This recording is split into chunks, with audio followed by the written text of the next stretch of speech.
So hey hard drive Kev. So we are back online again. Did I do Facebook also? Yeah. Okay.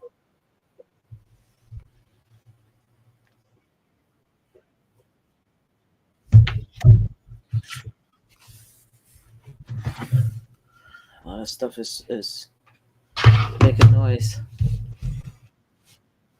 Came back to see how everybody was doing.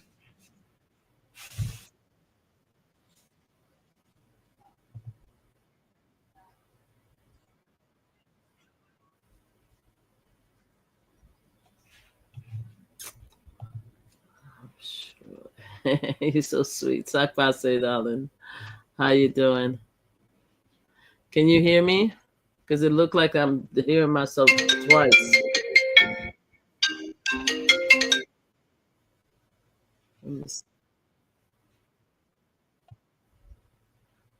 Can you guys let me know if you guys can hear me? Because I'm hearing myself twice. So I don't know if it's because of, yes, you can hear me. Tell me, let me know if you can still hear me. Because I think I had to mute. I had to mute.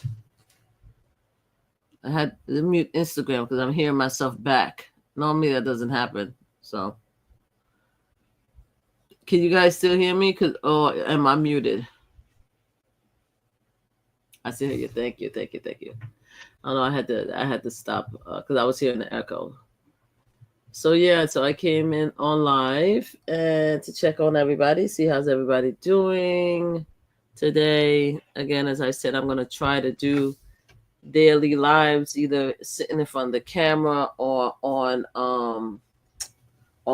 my iPhone as I drive back and forth to work. Give me 1 second. I'll be right back. Give me 1 second.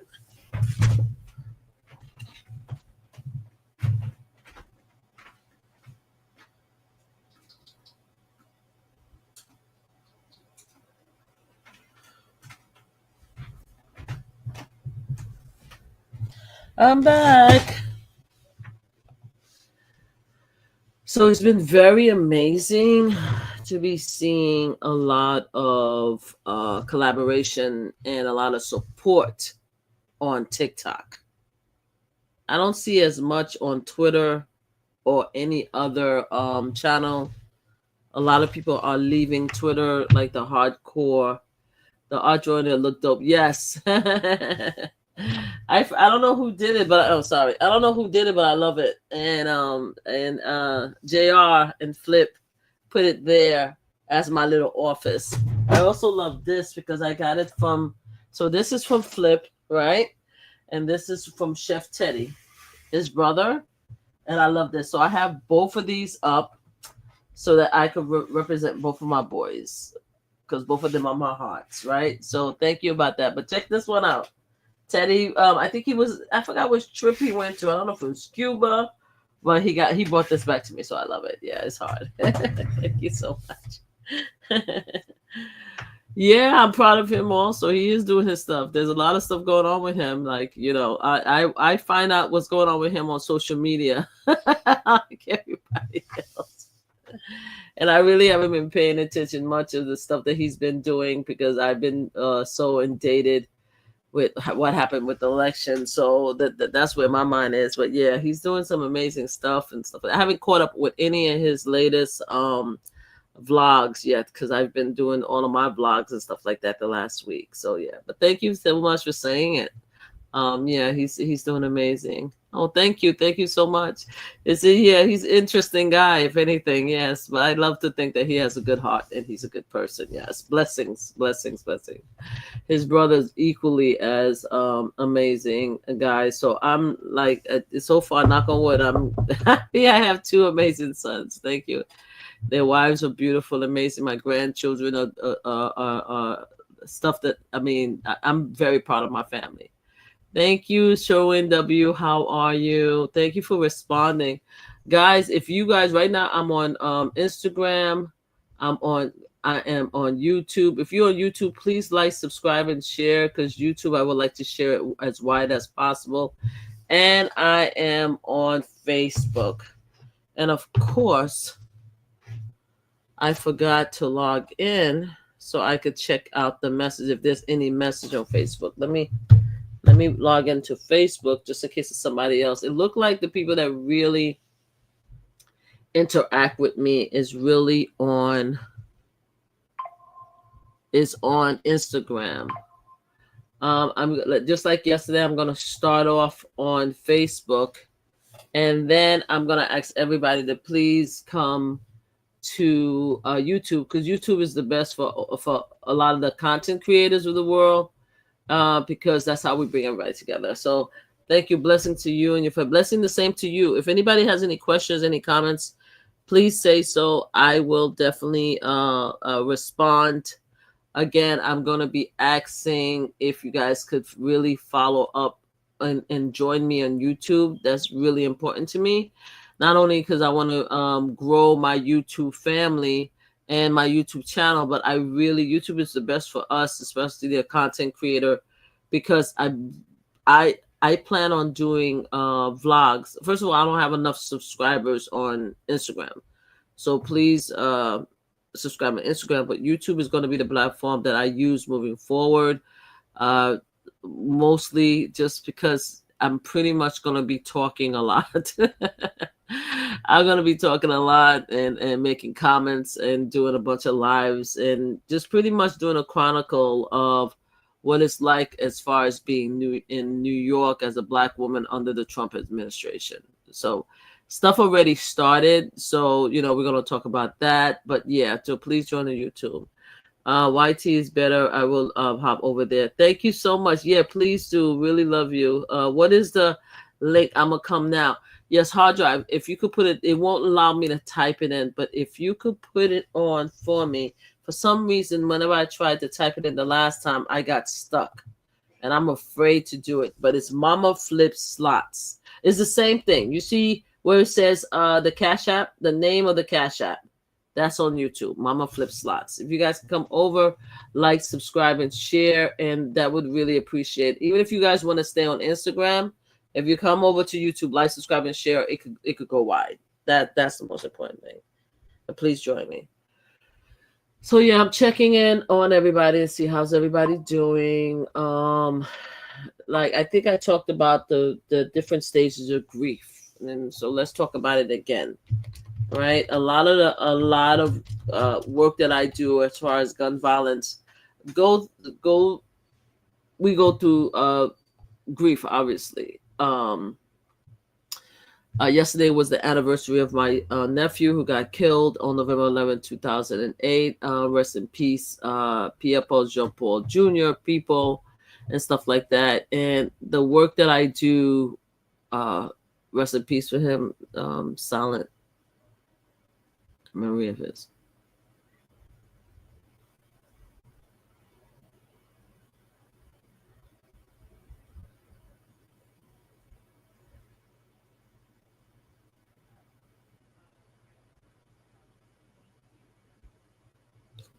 Rest in peace, people. Even as a lapsed Catholic, I still do the cross.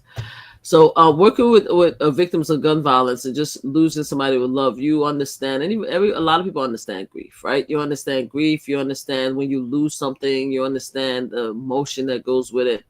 So the 5 stages of grief, I spoke to about it in one of my previous live, is denial. A person may have a difficulty accepting the reality of the loss. For example, someone who has been laid off may still get ready to go to work the next day. Anger, a natural response to loss that can be directed at many sources. Bargaining, a person may promise to themselves, such as if I recover from cancer, I'll go to church every week. I did a lot of that myself one time. Did I think about it? It crossed my mind on this election, but I've done that in the past. Depression is normal to feel sad after a loss, and accepting the person learned to live with the loss and the knowledge of reality of it. So that's supposed to be the stages. With this election, the stages went up and down because nobody's a monolith, right? Everyone deals with grief differently. Sakbase, Kevin, how are you? Please like, subscribe, and share. Thank you for coming to YouTube for me. Thank you. I really appreciate it. Everybody, yeah. What's the YouTube link? Yeah, thank you so much. Everybody, Gillette Jones. I think that's my cousin. Hey, what's up? Everybody deal with grief. Depending on who you voted for, you may be going through a lot of joy and jubilation, or you may be going through a lot of grief because Kamala lost. Or even if you voted for Trump, you may be going through shame, guilt, regret, because holy shit, this is what I did. I didn't expect him to win. Everybody's going through various emotion. The platform that I am really getting into is TikTok. TikTok, there's a lot of Black women, several men who are coming together as a community, which hashtag save ourselves. Whereas what we're trying to do is come together as a Black community, because overwhelmingly Black people are the one that voted for Kamala to try to prevent Donald Trump from office. 92% of women, 80% of men. I wish it was more men, but 80% is amazing. Especially since they were doing this narrative, and even I fell for it, that Black men wasn't going to support the women. You guys, a lot of people played us, to be honest with you, in social media and regular media. A lot of us got played with the narrative that was going on, as far as Black men not being supportive of white women overwhelmingly supporting Kamala, getting white men at a bigger level, bigger number. We already know the Palestine and Hamas protesters, they were sitting it out because they already made it clear that we're not supporting. And I haven't even waste my energy or time to look at other denomination. The fact is that a lot of people failed, at least as a Black woman, failed us in supporting us to stop Trump. And they agreed to bring Trump in, and Trump is in office. I made several. What? I love it. Okay, good for you. Good. I'm not sure. That's Flip Mama. Yeah, it is me. I'm sorry. I was just about to get crazy, but it's me. How you doing? Please go to my YouTube channel to support me, and please like, subscribe, and share. The Trump supporters love coming to my YouTube channel and giving me their tail to kiss. And I don't know why they don't see it through StreamYard, but the only way for me to go through 3 separate multiple platforms to use StreamYard. So if you guys could start liking as soon as you come in, it's going to go wide, and then we could have the Trump supporters come in. A lot of them didn't have a lot of things to say. And when they come in, people can engage in conversation with them. I normally don't engage with the Trump supporters unless they say something slick. But every once in a while, once I finish, say what I have to say, I would actually look at the comments and start addressing it. Most of the time, I'm pretty much telling them to kiss my derriere, but but sometimes I answer their question. So I've done a lot of lives the last few days. From the time that Kamala lost, I've been very, very angry. You know what I'm saying? And I explained how I accepted it, how I was scared to look at Twitter the next day. I had to shut everything off after working about 15 hours as a poll worker. I went to training for it. I actually work as a poll worker because I wanted to be part of history, and I wanted to see what the heck was going on in our community as far as voting. So much stories, and one day I'm going to sit down and tell everything that happened to the poll workers. I don't know if I will ever do it again. I don't know where I'm going in life in general right now when it comes to this, but I remember being so scared. And then I went to sleep, and then when I woke up, I started looking at slots because GrandmaFlip and we play slots. That's really what the challenge is supposed to be about. We talk, we play slots a lot, and then every once in a while, when there's something in the community that interests me, most of it has to do with justice for sexual abuse clients. I call everybody who needs help clients. I talk about that a lot, but lately I've been talking about Trump and the fact that the danger that he caused, and then now I woke up the next day. I turned on the YouTube because I didn't want to watch the news. Look at slot. And then finally I said, okay, about 40 minutes. And I said, you need to stop watching the slots and you need to be a brave person and look. Because I saw my brothers and sisters texting all night. And my brothers and sisters, they don't text at 2, 3 o'clock in the morning. So I figured that, yeah, we were losing it if my brothers and sisters was texting each other, and they didn't address me or call me because they know, and I'm like probably would be freaking out. So anyway, the next day we found out um, Kamala lost, and I've been dealing with that ever since. So I've done several lives.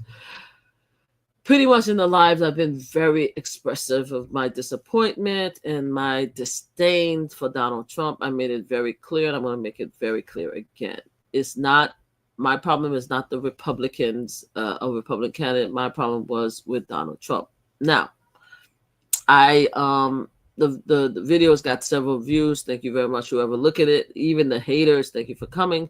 But I made private most of the videos until Trump does something crazy. Then I'm gonna make them all public again. I made them private because now is the next phase of grief, right? Accepting what it is and what's going to happen, right? So there's a mixture of still anger. I'm probably going to be angry for the entire time, especially when I start seeing the stuff that he's doing. It looked like, according to people, he's doing a lot of stuff out there. And we got to deal with it. We got to deal with what's coming. Now, the most interesting thing I'm finding out about what happened, that Trump is now the elected person, is that Black women and Black men are uniting, like I said earlier.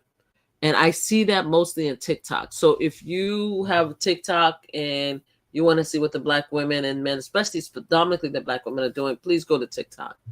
So there's this movement where Black women are going to be supporting each other and following each other on TikTok to try to build up their membership. So yes, if you guys have TikTok, please go to TikTok and follow my grandmother, and my channel, which is MamaFlipSlots channel, because I want to build up my profile in TikTok, because I also want to start going live on TikToks and different platforms. Another thing that I found is there's a movement called 4B. I haven't found out too much about 4B, but it looked like women are deciding not to date something, not to date or actually have sexual relationship with whoever, mostly men, and because of the abortion rights being banned. I think I found that very interesting. I haven't really looked into that too much, but that's one of the things that they're talking about on TikTok. Anyway, the unity that's happening on TikTok is amazing. I haven't found it as much on Twitter. What's happening on Twitter, because I refuse to call the name that Elon Musk gave it. What happened to Twitter is a lot of people are leaving Twitter and going to other platforms. Now, today I just created my own. I just left and created an account on Blue Skies, and Blue Skies is very similar to Twitter. So I'm waiting to see Elon Musk sue them for copyright infringement. Unless Elon Musk is slick and actually has Blue Skies too. Who knows? A lot of people are beginning to leave there because it's seen. First of all, Twitter is a hateful place. Anyway, a lot of the Trump supporters, once Elon Musk bought it, he brought back Trump, and he believed in free speech. Everybody has a right. So he started changing the algorithm, and he started giving people opportunity to come back, especially the most racist, disgusting human being. Now I saw today that Twitter is going to be combined with Truth Social into one thing, because a lot of people are leaving Twitter and it's going to be combined. Now, I had 3 actual channels on Twitter, and most of them I own. The one I usually use is the one for my advocacy, and my advocacy Twitter is outrageous. I call people all kind of names. That's my alter ego. That's my twin. And I call and use that platform to give everybody a piece of my mind. Guys, if you guys are not on Twitter, please come to, not Twitter, on YouTube. I only see one person on YouTube. Unless the numbers are wrong, please decide to come on YouTube, like, subscribe, and share. I really appreciate you guys. Do me that favor and at least like the channel. If you want to go back to Facebook or Instagram, that's great. I don't really see anybody. I mean, I hear my friends say that they watch me on in fact, let me see. Can I change this to, let me see. Edit. I see my friends. My friend says that they. Okay, let's go to. Let me see if this is better. Okay. All right. Let's see. Live. Oh, this is cool. I like this. There's a live dashboard and everything here. I'm sorry, guys. I'm just realizing that I could actually see and put stuff on Twitter. Wow. So I don't see. There's nobody there right now on Facebook. I don't see anybody here viewing, commenting, or anything. I just made it public here and stuff like that. That's really cool. Wow. And the comments are here. So I don't see anybody on Facebook, but I also do Facebook because I do have um, survivors and advocates that I've worked with throughout the year so that they could see on Facebook and they could comment in the future. Or, I mean, they could comment now and they could comment in the future. So that's why I do Facebook. So I do all the platforms to get my word across. I started doing Twitter, but Twitter really don't pay attention. And again, as I was saying, a lot of people is leaving Twitter and trying to go to other platforms. Me, I chose Blue Skies. There's a lot of other platforms you could do. Or you could stay on Twitter. The movement that's happening right now is a movement that I actually like. And the reason why I like it is because it's actually very organic and it's very real. The fact of the matter is that a lot of people are tired, right? Especially Black people, right? We're tired because we felt that we put in a lot in this particular election to vote Kamala into office. We felt that a lot of different groups said that they were coming together with us to make it happen. With her huge rallies all over the place, we thought there was an actual great movement. She did amazing. I don't care what anybody say. There's a conversation on Twitter saying that it should have been another candidate now, that she didn't do enough. That's cross-board bull. If you were at one of her rallies or even DNC, I was at the DNC convention, the shaking of the room, the joy that this woman brings, the image of the new United States, the new America, you cannot fake that. You cannot fake that.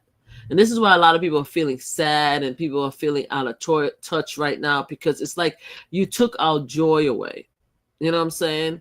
And you had all these different groups that said they were going to come together and make it happen because they wanted to make it a better world, right? And again, I'm going to say that I'm going to be as respectful as possible because I took down all of my kiss my behind videos, which I'm going to go back to. Trust me, I know myself. I know my behavior. I'm going to go crazy when Trump goes in office and stuff like that. But right now is like the stage where is acceptance stage. We're at the acceptance stage, and then now I want to inform my people, inform myself how to move forward. But again, the issue is not so much the Republican Party. The issue is Donald Trump and and his administration, and the sadness of who he is, right, is equal to all the bad things that we believe he's going to do based on what he said he was going to do, right? All the jerking around and the lies that people are now convincing themselves that, oh, they did the right thing for them and their family. Some people are beginning to wake up. Other people aren't. Because what people do in life, as you know, and I'm preaching to the choir most of the time, maybe I'm not, is that people believe as long as it doesn't impact them, so what? And I've always said that about gun violence, right? Because that's what I do, gun violence work. People care. They have empathy if something bad happened, because you have to be an awful human being, a psychopath, a sociopath, not to let it cross your peripheral and say, yeah, that was messed up. Yeah, he shouldn't have done that. Yeah, he shouldn't have talked about it. But to be honest with you, people really don't care unless it impacts them directly, right? Unless it's something that really, really hit them. Like if they lost somebody, they lost something. That's how they feel. And because a lot of people are self-absorbed, they don't care about the other man, right? They could look at you and they could be like, yeah, that's going to be messed up for you. But hey, you know something? You'll be all right. Or it's your fault that this thing is going to be bad. You should have done it this way. You are not like me. I am me. And I am a person and I deserve everything I get. I work hard. I do this. I do that. People, it's all about self, right? So for me now, give me 1 second, guys. I'm coming right now. Give me 1 second. I have to do something. Please come to YouTube, like, subscribe, and share. I appreciate everybody being here. Give me 1 second. I'll be right back.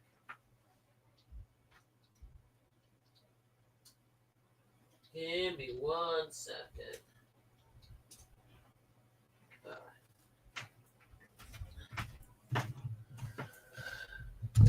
Oh, sorry. Please like, subscribe, and share, guys. Thank you for coming. Please come to YouTube. I really appreciate you. Hi, Facebook. Hi, Instagram. How's everybody?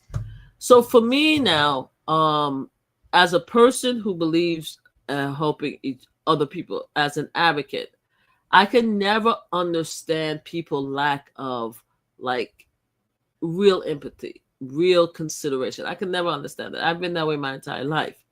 But those people, right, that in my opinion, that voted for Trump, I lump them in with racism, right? And I honestly believe that deep in my heart. Now, a lot of people come back and they, especially the brown and black, the Latinos and stuff like that, was like, oh, I'm not a racist. You're a racist for saying I'm a racist. Let me explain that to the Trump supporters and other people. If somebody is calling you a racist by you telling them, no, I'm not a racist, you're a racist, that's really not, it's really not the argument to make, right? Because to be honest with you, when somebody believes that you're something and you call them back, you calling me back that I'm a racist, I really don't give a damn, because I already see you in the light, a certain light. So you coming back to me, it's like childless. It's like tit for tat. I will never take someone who is a racist in my opinion that I'm a racist because I told you a racist. And I think that's silly. But anyway, to each his own. We live in America, a world now. So the First Amendment has always been there, but now it's going to be like so going back, because we feel that a lot of bad things is happening, and because people lack empathy, and because I feel that they voted for Trump for their own selfish reason, I also believe that the reason why I put everybody as racist, because I don't want to do the homophobic, sexist, all kind of stuff like that, because everybody can have a bit of everything. The reason why I love everybody in racism is because, as I explained, people, in my opinion, could be a little racist or a lot of racist, right? And to me, racism means that, to me, you know, and a lot of people have different views, but to me, racism means that you believe that you're better than anybody else. And you could be a racist against your own kind. You could be a racist against the color divide. But to me, you're a racist. And there's going to be a lot of people that I meet in the future that's not going to like me saying it, that's going to fight me tooth and nail. There's going to be people that I've worked with my entire life that's going to completely disagree with my assessment. There's even going to be advocates that work gun violence that voted for Trump, and they're on the other side. Like they believe in gun violence, preventing gun violence. They believe in Second Amendment, but they believe that people who are felons shouldn't have guns, but yet they voted for Trump. I've met these people. I sat in rooms with them. I talked to them in the past, and these people are honestly going to believe in their heart and heart that they're not racist, right? And they're going to look at me a certain way or feel a certain way about me, and I'm okay with that. Because even if I meet you in the future, and because I play slots all the time, and I'm looking forward to, and at least I was looking forward to, I'm very conflicted now of working with a lot of people when it comes to slot playing. But by looking at them, even if you're slot playing, by the words, by the things that they say, by the mannerism, by the jokes, because a lot of people, when they play slots and stuff like that, they don't want to talk politics, right? It's just about slots and entertainment. Me, Grandma Flipping my channel is a combination of both. It's social service, it's advocacy, social services, and slot playing. We tell the whole truth. You see everything live. We live our lives on the internet. When you see us, it's the real us. We're not trying to hide it. At first, I said I was going to remove political conversations from the slot channel and keep it slot because I have another slot channel called MamaFlipLive. But MamaFlipLive only have 1 subscriber. And I couldn't go live in it. So I started talking about different things on MamaFlipSlots because the reason I had this slot channel was 2 reasons. 1, to go playing slots with my mom, but also 2, to talk about a podcast that I was really invested in and watching, which I stopped talking about for various reasons. So now I'm concentrating on playing slots and the political stuff, and most of it had to do with sexual abuse. I talked about Diddy, Will Smith, a bunch of different people when it comes to sexual predatory behavior, and I'm going to continue that way. And then the election happened, and now that Trump won, then I'm going to continue using the channel to talk about Donald Trump, his administration, everything's going on. So there's a lot of people that's in the community, that's out there in the slot community, at work, people that I see every day, that in my mind, I think they are racist. And you could think people are racist without, what is it? You could think people are racist. I have Haitian people, Haitian family members that's racist against each other. Like, that because the person is racist doesn't mean that you can't work with them or live alongside of them, because you have racist family members. You just know who they are in your mind and you act accordingly. You move accordingly, right? Now, what's happening right now is that as a result of Donald Trump now, in 2016, a lot of people did not like Donald Trump because of what he said about the Mexican, and they knew, and also then he implemented all these policies, and we believe that it was based on racism, right? So in 2016, a lot of people accepted that Donald Trump. First of all, a lot of us thought that the election was stolen with the help of Russia, et cetera, et cetera. So let's put it aside. So when the people voted for Donald Trump in 2016, family members separated, they came back together because people honestly believe that the people that voted for Trump back then wanted change. They wanted something good to happen. They felt that the current administration, they were running out. They we had enough of that. The Democrats, let's give the Republican a chance. And it should be noted that Donald Trump was a Democrat for many years before he became a Republican. I just want to put that out there, right? So then they wanted Republican, but nobody knew who he was. Even though he was talking, everybody loved the fact that he spoke his truth. Like, he's not a politician. He's going to make changes. It's going to be great. When he went into office for 4 years, we didn't see, at least us, a lot of us didn't see the greatness of what the potential of what Donald Trump was supposed to do. All we saw was mayhem. All we saw was a bunch of disrespect, a bunch of characters was out of line. We saw sexism, racism, homophobia. We saw a bunch of stuff. And the interesting thing is that some of the people that he hang around with are LGBTQ people, black people, and stuff like that.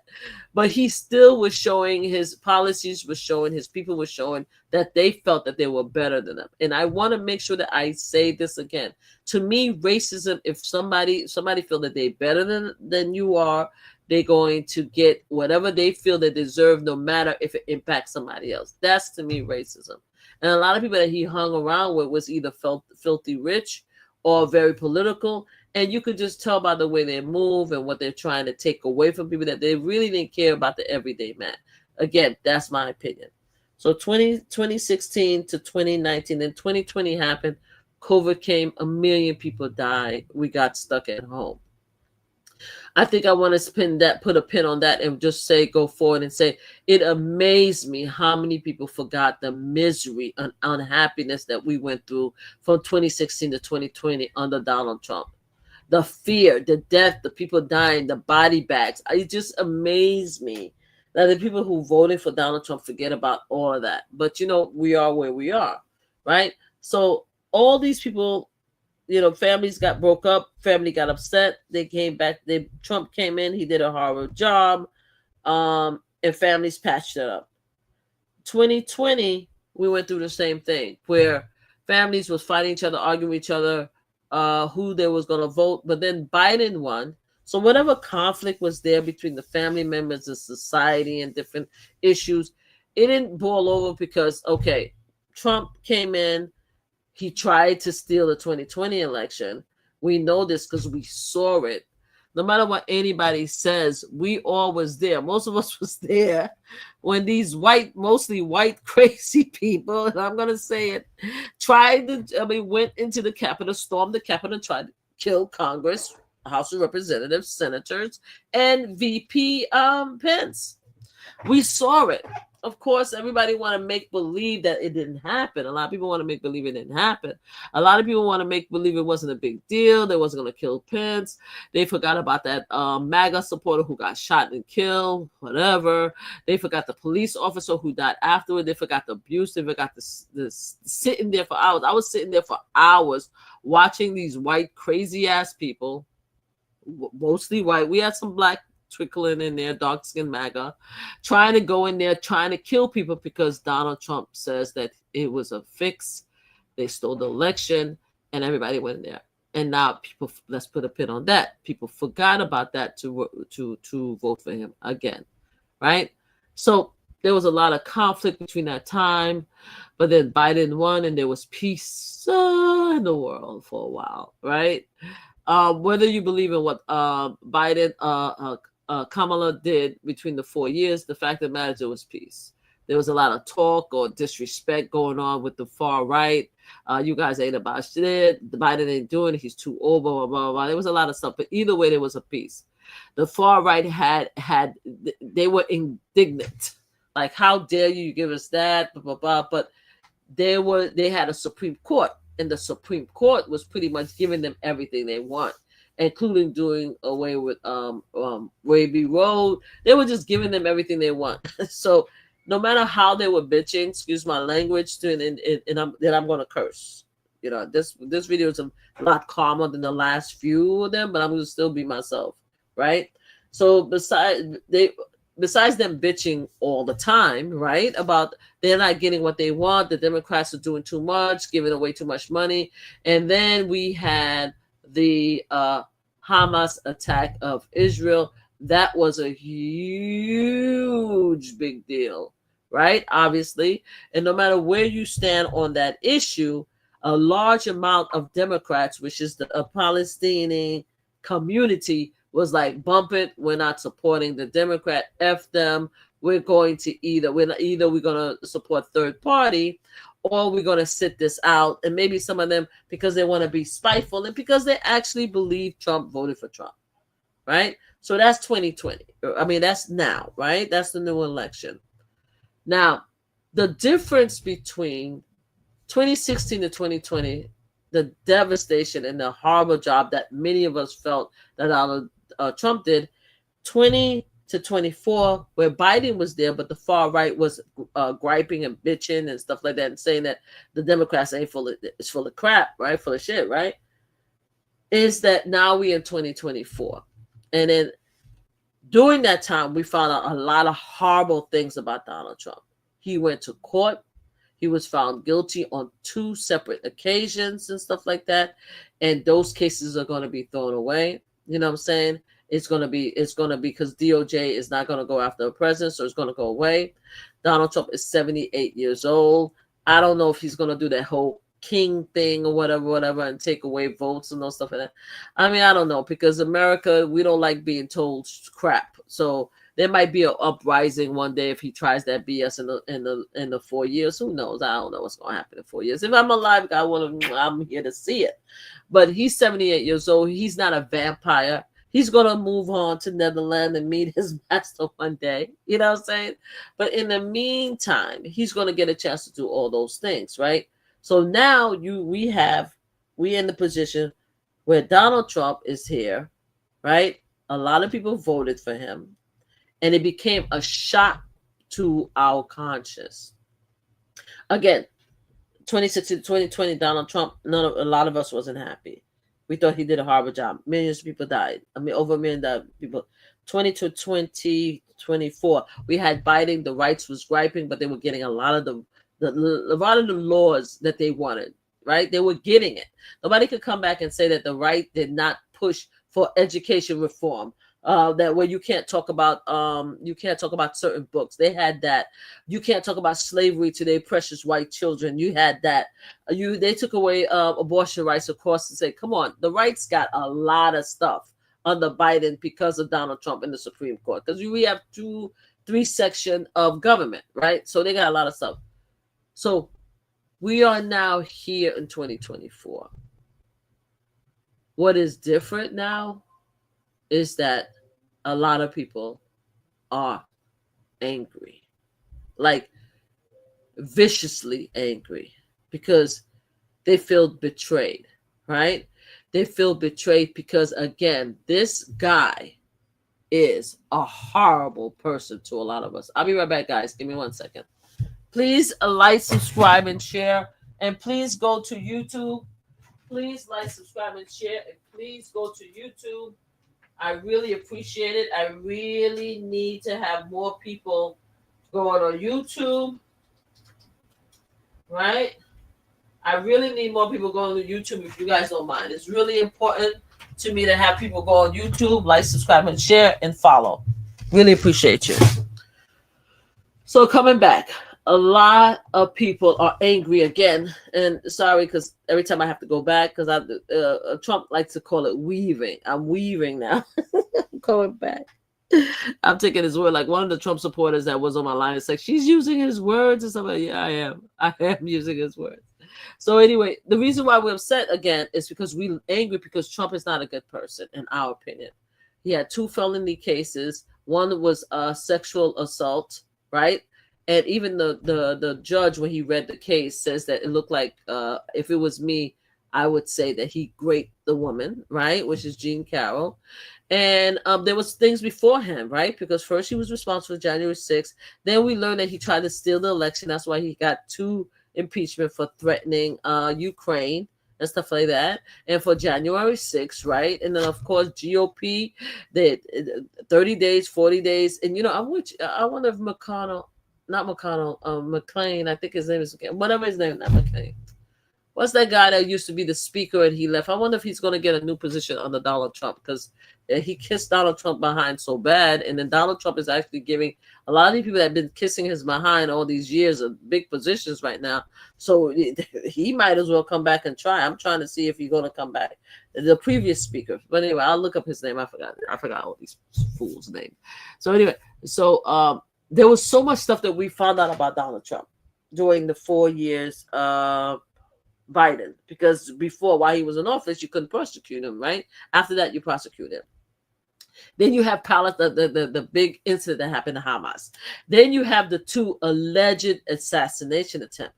And a lot of people say alleged is because we know nothing about the assassination attempt except for the name of the 2 people, right? That's in jail, right? And they both happen to be Trump supporters. And they don't want to tell us anything about those people. Now, if they were shooting anybody, if they were shooting anybody else, we would have found out something. We don't know what they found in the back. We just don't know, right? And the fact is that as soon as he got up, he stood up and then he acted like he was some type of Superman, whatever, right? There was a lot of conflict there, right? But we were confident as a community that Kamala was going to win because she was the good person in the scenario. So you have somebody because another thing a lot of people was complaining about was an old man. They got rid of President Biden, because President Biden was too old to run. And because he couldn't speak at a debate, he had a horrible debate. Not remembering, again, history moves forward. People forget that Biden initial debate with Trump wasn't good either the first time in 2020. Also, Barack Obama did not have a good debate too at one time. Everybody had different debate, but at this particular time, apparently, according to the Democrat Party as a whole, he did such a horrible job. So instead of coming together convoluted, they planned different ways to get rid of Biden. And one of the biggest people was George Clooney, who, in my opinion, is a freaking coward right now because he's sniveling and went back to freaking Italy to be with his wife after he caused such a big uproar. And I'm this video is supposed to be very more respectful than the rest of the videos I've done, but I hope George Clooney could see in my face the two letters that I want to say to him, and I will say to him in another video. This one is supposed to be a more calmer, respectful video, but go away, George Clooney. But it wasn't only him; it was the Democratic people, representative, who also fell in line to ask Biden to step aside. I wanted Biden to stay because I did not, and I honestly did not believe that America was ready for a Black Asian woman. Because a lot of people keep saying that she's not Black, she's Asian, she's not Black, she's Asian. I'm going to put a pin on that to say that we are not the one that created the rule that 1/8 of a Black person, 1/8 of an individual having 1/8 of Black blood make them Black. We didn't create that. That's been in existence for 500 years since slavery. People want to now forget now, especially the sides of the people who cannot stand Kamala, and say that she wasn't Black. So we shouldn't support her because she's Black, whatever. Either way, most of our Black community, which I love, didn't fall for the hokey doke anyway. So we're going to put that down, right? So they pushed Biden out. A lot of us was upset about that because a lot of us, especially me, did not think America was ready for a Black Asian woman. Right? I didn't think it was ready. And I had a stinking feeling that we were in trouble. But then I started seeing all the rallies, all the love, all the support. You had the different groups doing Zoom calls saying that they're going to unite. The only one that stayed steady fast, that said they weren't messing with her, messing it with the Democratic, was the Palestine supporters. Which I've gotten into deep conversation about them a couple of times, because my whole thing is that you could fight if you believe in something. And they believe that the Democrats was participating in genocide, even though they tried to stop the war, even though they tried to get the, I can't believe, I still remember the fact that they worked to get those Russian prisoners out of Russia. I mean, they did so much work, even though they tried to get the prisoners out of Gaza, and that those young people that were shot in the back of their head, and their parents had to get their body. I don't even know. Did they get their body? But anyway, yeah, they did, because Israel is the one that whatever found the bodies. But my whole thing is that there was a lot of stuff. So Palestine was the group that definitely was not messing with the Democrats. So they decided they're going to do a protest vote, and they're going to sit it out. That was them. Then GOP, a lot of GOP people came and supported them. Kamala, to bring her in, because they felt that Donald Trump was a threat. A lot of people who worked with Donald Trump in the past came out and said he's a threat. Donald Trump also flew back and forth to Epstein Island. Everybody knew that Jeffrey Epstein was a sexual predator who sexually assaulted many young people. There was a lawsuit with a young woman who's 16 years old that says she was sexually assaulted. She dropped the lawsuit out of fear, but it's out there, right? There's a lot of stuff with Donald Trump. He talked about, you had him on video talking about sexually assaulting people. You have over 40 women who talked about the same sexual assault that he did to them year after year. There's so many women. You have young people who were participating on the fashion show that he was in charge of. They talk about it. He lies. He owes a lot of money. There was a story about this gentleman who was talking about a friend of his that did a job for Donald Trump. He had a small business, and he told it was some type of construction guy. You guys could Google the stories, because I'm telling you, you guys could just Google it, because I'm not going to show that receipt. Normally I have receipts, but I'm not even going to show the receipt. I'm just going to talk, and you guys can figure it out. And a lot of you guys heard this already anyway. There was this guy that his friend told him not to work with Trump because Trump is not going to pay him. He worked with Trump any which way. Then after that, Trump refused to pay him, so he had to go to what is called when you have to negotiate arbitrage. arbiter, whatever that word is. I'm horrible with words, especially when I'm talking with emotion. They had to go through that, and he was able to get a percentage of the money that Donald Trump owed him, right? And he sued to get the money. They didn't go to court. They went to arbitral, whatever it is, and he was able to get a portion of the money that Donald Trump owed him. The guy would say that after that, his friend went and paid all the bills, paid the people he owed, and the next day he killed himself. I don't like the word unalive because unalive is ridiculous, but that's what he did, right? I'm sorry to those who use unalive, especially when it comes to social media. They don't like you to use certain words, but I'm old school. So it's things like that you heard. You had people who really loved Donald Trump, like April, who said the bad things that he did when it came to stealing money. When he came to stealing money and lying on his business, right? He had to pay Stormy Daniels $130,000 to hide the fact that he had a relationship with her because she wanted to come out, or to prevent her from coming out before his 2016 election. This guy has receipts upon receipts upon receipts of being the most worst type of human being, right? That's why I particularly do not like him. Hey, Pink Diamond, is because he is, in my opinion, a horrible human being. That's my opinion, right? And there's receipts about that. Also, he's very vindictive. Also, there's some people who talk about, and you could see that he's getting very, very old. He can't move the way he does. He used to. He can't maintain information. He never could, right?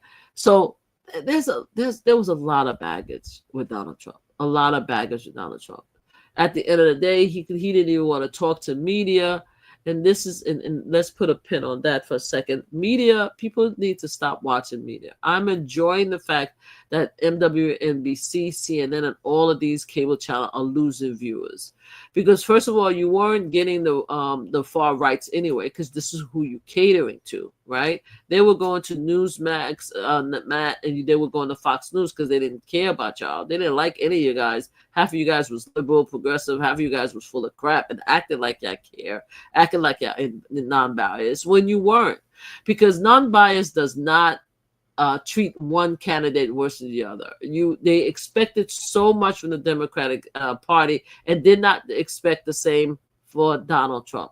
And they made Donald Trump appear to be a normal person, a normal candidate, when it wasn't. So everybody failed. Everybody failed. Not one person failed. Everybody failed, right? Everybody. So anyway, so you have Donald Trump, who, in my opinion, is a flawed, very, very, very bad candidate. Across the board, everybody has something to say. There's so much receipts, right? Then you have this woman who a lot of people love because of just her behavior, who she is, what she brought to the table. But even just the general atmosphere of bringing everybody together, the joy, the happiness, the excitement of the brand new world of America. It's just, I promise you, I will say it again. I've met Kamala at least 3 times in my life. There's a picture of me and her hugging each other. I will share it because I'm going to post it to say thank you. I'm going to share it on all my platforms so you guys can see it. I've met this person personally. I've met her personally. When I tell you the energy that this woman has in her, you have to be around her to understand it. If you ever met somebody dynamic, like a star, like a hip hop artist, that's your famous star that you ever met in your entire life, and you were in the room with them, and you sense that energy from the room. I don't know if there's a terminology for the chemical reaction, and I can't pronounce it. You could just sense them coming to the world, to the room, and your body shift, your mind shift, and you just sense that positive energy. That was Kamala. That was who she was. I mean, who she is. And she ain't gone, but that's who she is. So that energy that she actually exudes is a genuine energy. Like the love that she has, the care that she has. She's a genuine person, right? So you have this genuine, amazing person who's the good guy, right? the David of Goliath, and then you have this very, very, very, very, very, very, very, very, very, very, very, very bad person, right? Very bad person. November 5th, now, there was a lot of us, even though, again, a lot of us were scared that America wasn't ready, but because of all the narratives and all the big rallies and stuff like that, a lot of us had hope. I had hope that America is ready, that it wasn't going to be like 2016 when Hillary lost, because that was devastating. It's going to be like 2020 because we had to wait a few days for Biden. A lot of us were scared, but at the end of the day, Biden won, right? Then November 5th, we wake up and Trump won.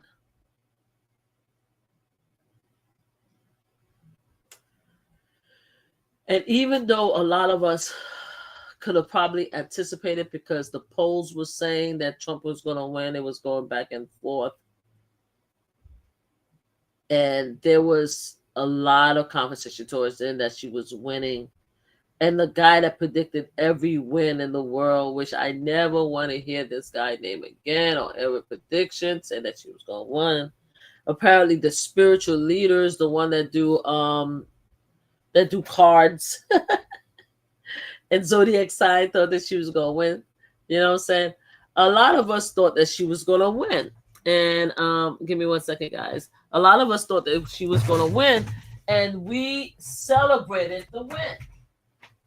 Right? We celebrated the opportunity of her winning. We celebrated it. We looked forward to it. And then November 5th happened, and she lost. Okay. So I'm devastated. A lot of people are devastated. Obviously, the far right, the right, the Trump supporters are celebrating. Right? And I want to talk about the celebrities that supported Donald Trump. Right? We're going to get to that. And a lot of us are devastated, like underneath devastated, because not only because Donald Trump is such a horrible person in our opinion, because his loved ones and supporters think differently than we do.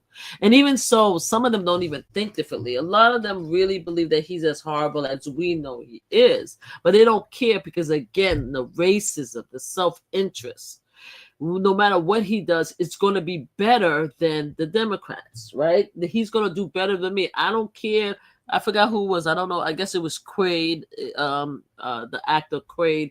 He said that, oh, I know that Donald Trump is an asshole, but he's my asshole. You understand what I'm saying? So a lot of it, that's what it says in the report. So a lot of people either don't care how bad he is, don't believe he's as bad, because I spoke to a Hispanic MAGA supporter who doesn't like some of the things that Donald Trump say, but he thinks that Donald Trump is good for the country. He thinks Donald Trump is a good guy. You could go to my YouTube and find it. No, actually, I think I made it private. Never mind. I made that private too. I didn't want to be bothered with that video anymore. So he won, and a lot of people feel on that side they're very happy. Right? I don't see as much celebration as I expected, like we did with Biden, because we shut down the cities when Biden won. I don't see as much celebration, but I'm beginning to see certain things, like people dancing around, cars. I saw like a car with a flag going down, I think Florida or something like that. So there's other stuff, and then obviously he's supposed to be meeting with Biden tomorrow, allegedly. This is what I heard. Melania already said no to Jill Biden, to not meeting Jill Biden. Jill Biden, and to be honest with you, I'm glad that Melania said no to the first lady, because I really don't like Melania at all.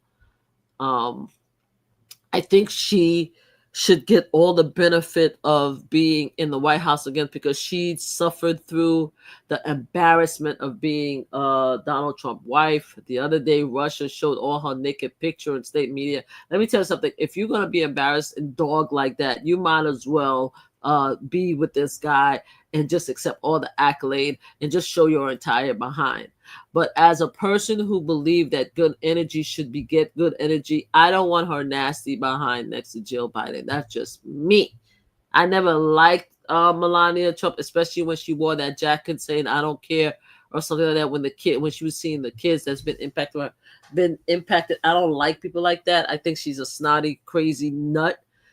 And she needs to pay more attention to her son and the rumors about her son in New York and make sure that he is legitimately okay and not going to do harm to other people. I think this is why she wants to spend half the time in New York to keep an eye on him and not half the time in the White House, according to what they're saying. So I'm going to have a lot of things to say about Melania and all of them coming forward, because every little thing they do, I'm going to talk about. But Donald Trump won. His people love. I don't see the celebration, but I think the celebration is happening little by little. In the inauguration, it's going to be a great big party. God bless them. I hope they have a good time. They should celebrate. In my opinion, they should celebrate their win because they worked hard and they got him the election. They used to say that we, the progressive, the Democrat, the center Democrat, we were the silent majority. We were the pulse, the morality of America. But actually, we are not. Is the far right, the Trump supporters, the MAGAs, congratulate with them and stuff like that. And I think, again, let's go back to the day that he won. That's the shock that happened to us. Like, wow, America really ain't messing with us. The people that doesn't love Donald Trump or don't care about other people who are the racists, again, in my opinion, you're a racist if you don't care about other people. You care only about yourself because you think that you're better than other people. That's my definition of racism. So the people who either have a little racism, a whole lot of racism, whoever that are racist, you guys decided like, hey, I'm going to choose this guy because he's better for me and my opinion of the country, and I'm not going to support Kamala, right? The rest of us are pissed off, right? Because we're like, we created this environment, this hope. We brought a lot of people in. We thought that people was better than that. The different groups was better than that. We thought that more white men was going to join us. More white women was going to join us. You know, we fooled ourselves as a community, right? We thought that we were the majority, right? There's no way that these people that we consider racist, homophobic, and all kind of things, there's no way that these people is going to not only vote for this guy with all his luggage, right? But also there's no way that there's that much hate in the world. That the United States is better than any other country in the world. There's absolutely no way. Look at this guy. What?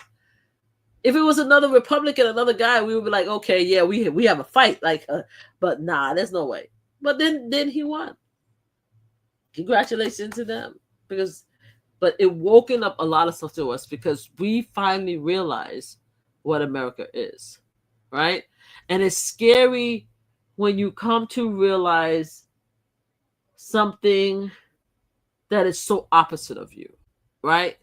It's scary. It's almost like you have a relationship with someone and they treat you, you know they're bad. You know they're bad, right? You know they're bad.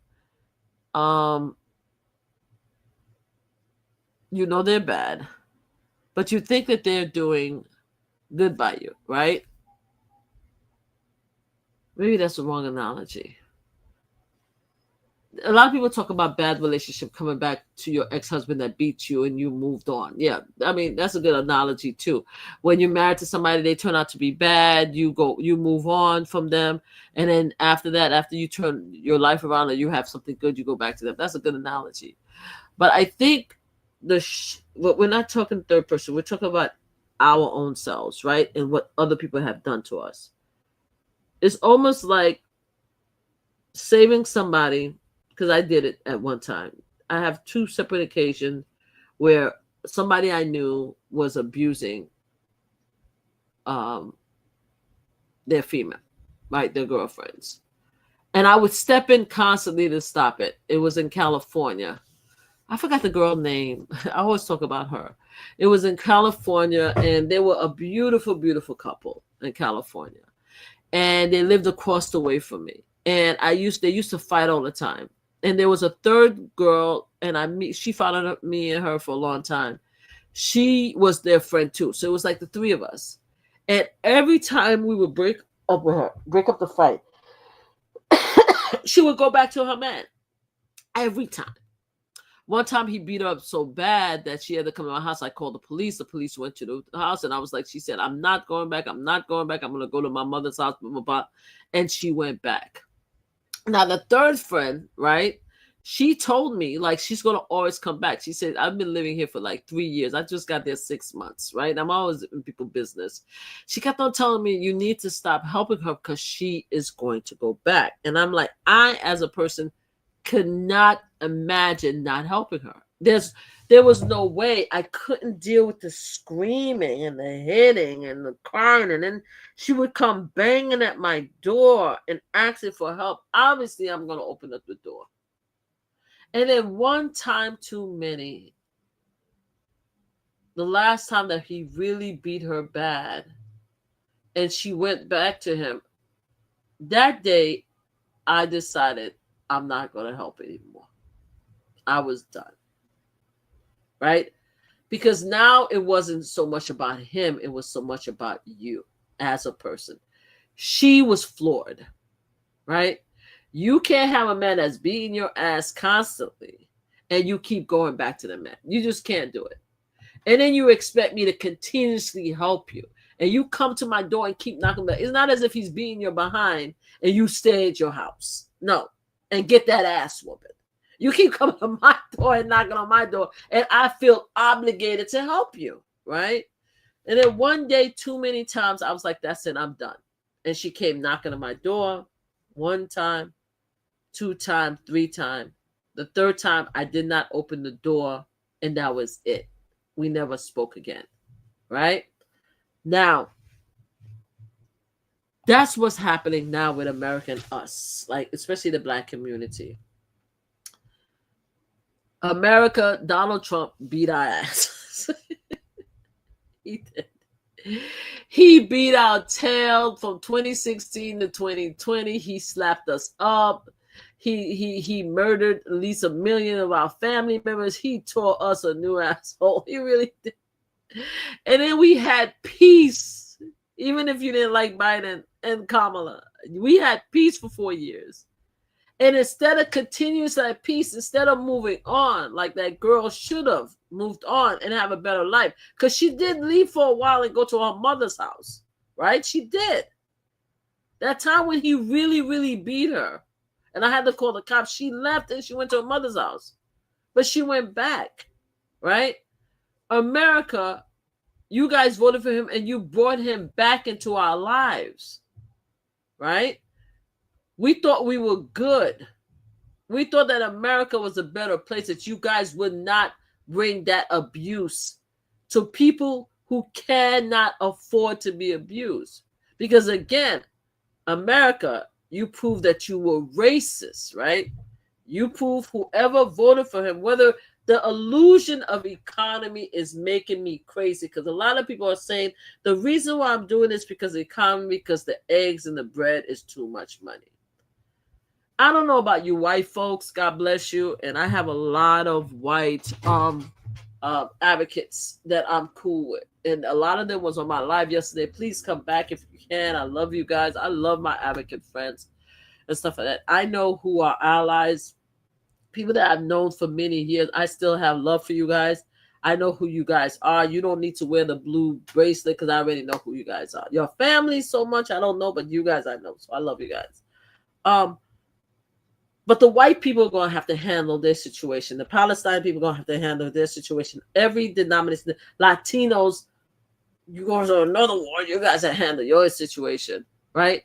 But for us Black people, for me as a Black woman, especially a Haitian woman, you guys brought back the abuser into our lives.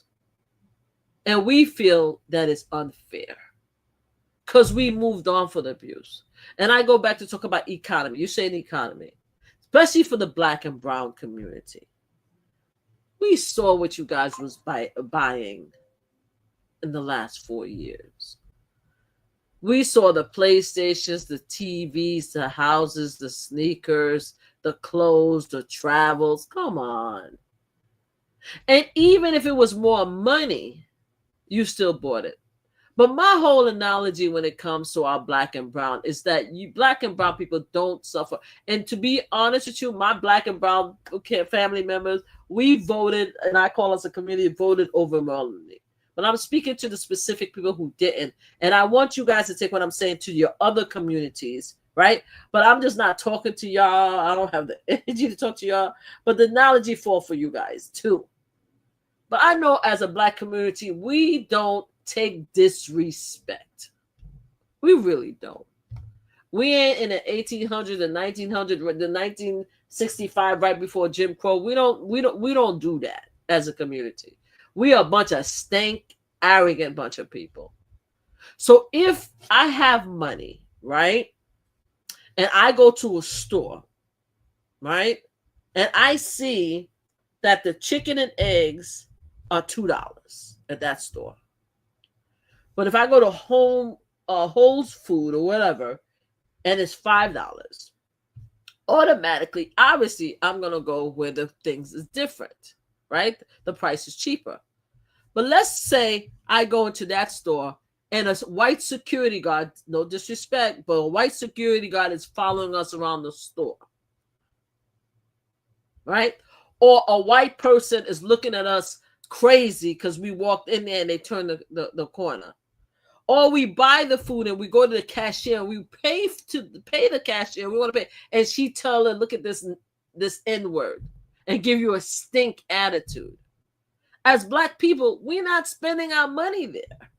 You have to be very desperate as a Black person to say, "Bump it, I'm going to ignore all this negative energy and I'm going to spend my money there." We don't even look what happened with Oprah, where Oprah went to buy something. I don't know where it was. Was it Paris, Europe? And they didn't know who Oprah was, and they disrespected Oprah as if she ain't had no money. The seller there. What about the guy in New York whose son had a cell phone? I think he was a tennis player or some type of famous bugle player, some type of musician. And his son, excuse me a second, guys, had a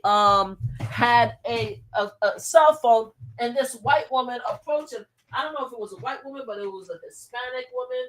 I think it turned out she was Hispanic. She looked white, but she turned out to be Hispanic, right? And she approached the son and called the police on him, saying that he stole the phone when he didn't steal the phone, right? All of that stuff happened, right? In regards to the food, if you went to the store, somebody disrespect you, you're not going to buy the food at the cheap space. You're going to go to the more expensive spot, right? In regards to Oprah, she did not spend the money at that store because they disrespect her. In regards to the father, right, because the person was a racist a-hole that went after his son, he called the police. She had to go to court and everything, and I forgot whether she got time or whatever. What I'm saying is that as a community, Black people, and I don't know if it trickled down to the other communities, we don't take disrespect lightly. We never had. But we did. The other communities are forcing the disrespect on us now because they voted for Donald Trump, who is the most disrespectful person and who is going to do a lot of disrespectful things, like take away our rights. You already took away our abortion rights. I mean, our rights for healthcare rights. Whether you believe in abortion or not, the fact is that women healthcare is being impacted. Whether you want more babies, don't want more babies, is being impacted. Our young brothers, the ones that get pissed off at the side chick getting pregnant, I don't know what y'all gonna do. And again, I'm not really speaking to my Black and brown community and my Black community because my Black community came largely for Kamala, but because I'm Black, I have to put that energy towards y'all. The 8% of Black women, the 20% of Black men, I'm talking to y'all, not the rest of us, right? I don't know what they going to do, even Latinos, about the side chick who if they get pregnant, right? Because right now they're trying to do away with the Plan B. You know, it's things like that. And our LGBTQ community who support Trump, what are you going to do about your relationships? The transgender, the one that married to Kardashian, whatever the full name, Bruce. It just boggles my mind. Again, Bruce is a racist too. Prime example of a racist who is a transgender man who is allegedly trying not to say he's transgender because you look transgender. I don't know what he identified as. Is he a he or I think he's a she now because he just identified as Kathleen now. So she is a transgender woman now, right? Because we have to go by their pronoun, what they do. Bruce is Kathleen. She is a transgender woman now. They're going to put laws in place to make you illegal, but yet she is a Trump supporter, right? Because she's so rich. She's not talking about me, right? So I'm saying that these people who are Trump supporters, even in our own kind, right? Because Kendrick said they're not like us, but even in our own kind, because they dark skinned, they brought back this horrible, abusive person into our lives that's going to do a lot of bad things, right? We know this as a community, especially the Black and brown community, and we're not standing for it, right?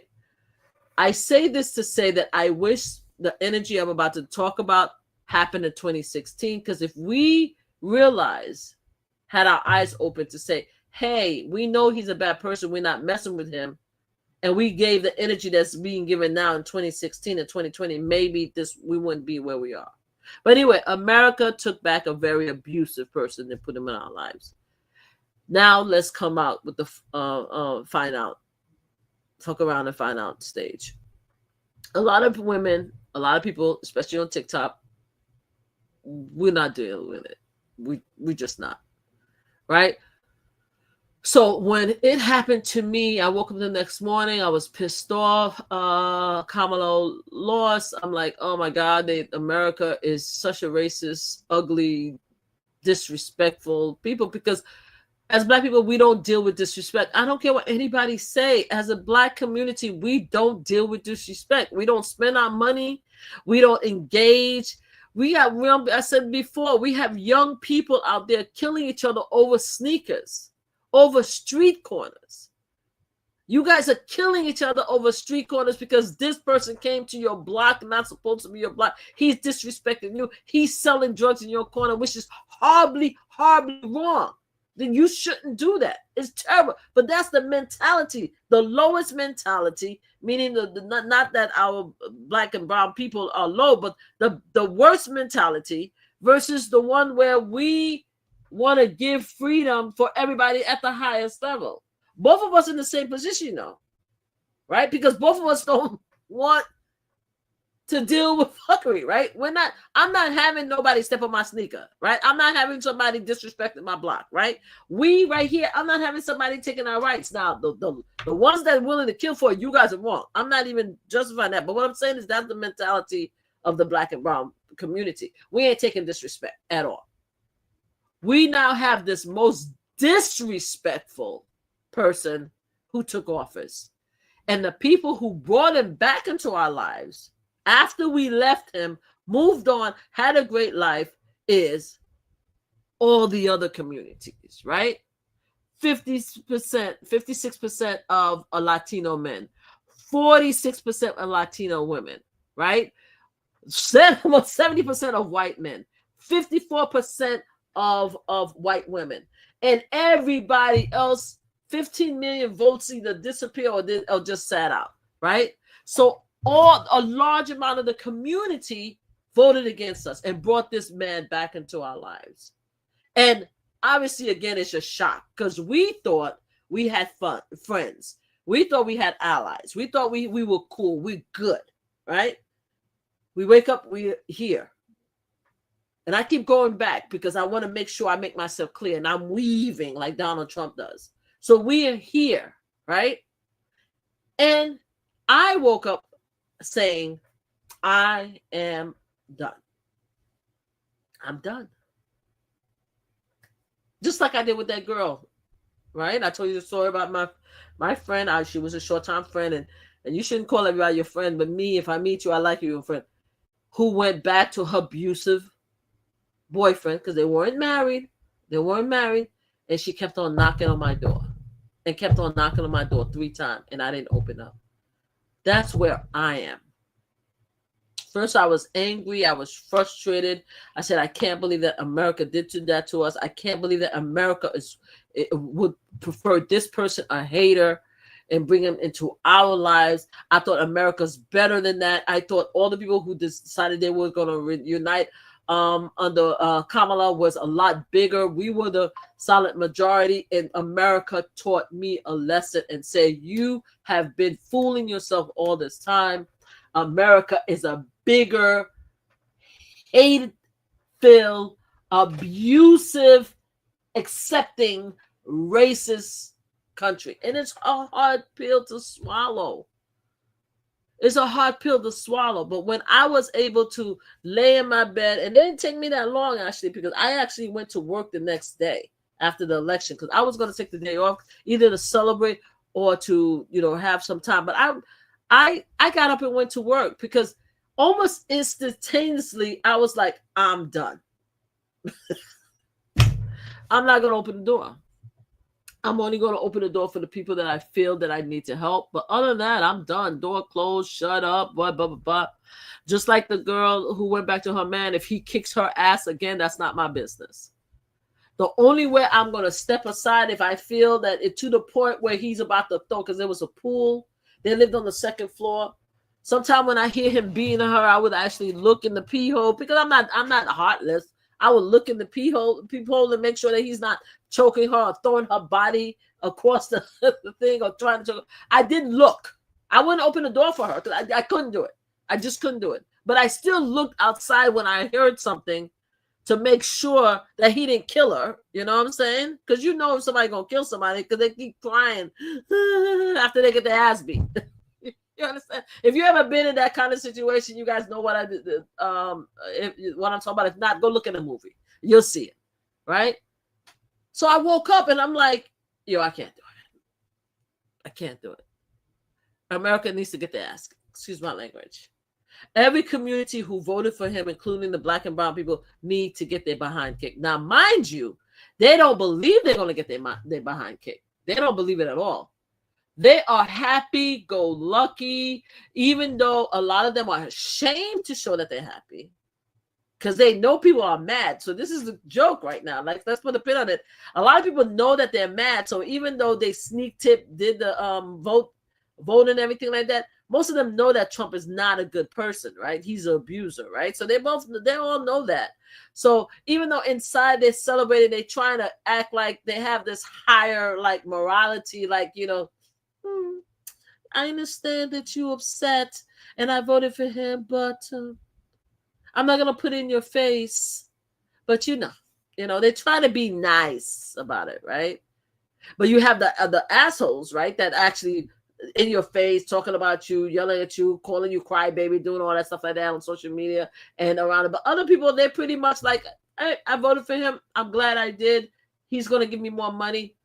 F everybody else. I don't care about the rules, what he planned on doing, because it doesn't impact me personally anyway. And there's a lot of people who don't believe he's going to do that. He's just talking because he's a celebrity and he's not a politician. He's just talking. He's not going to do anything, right?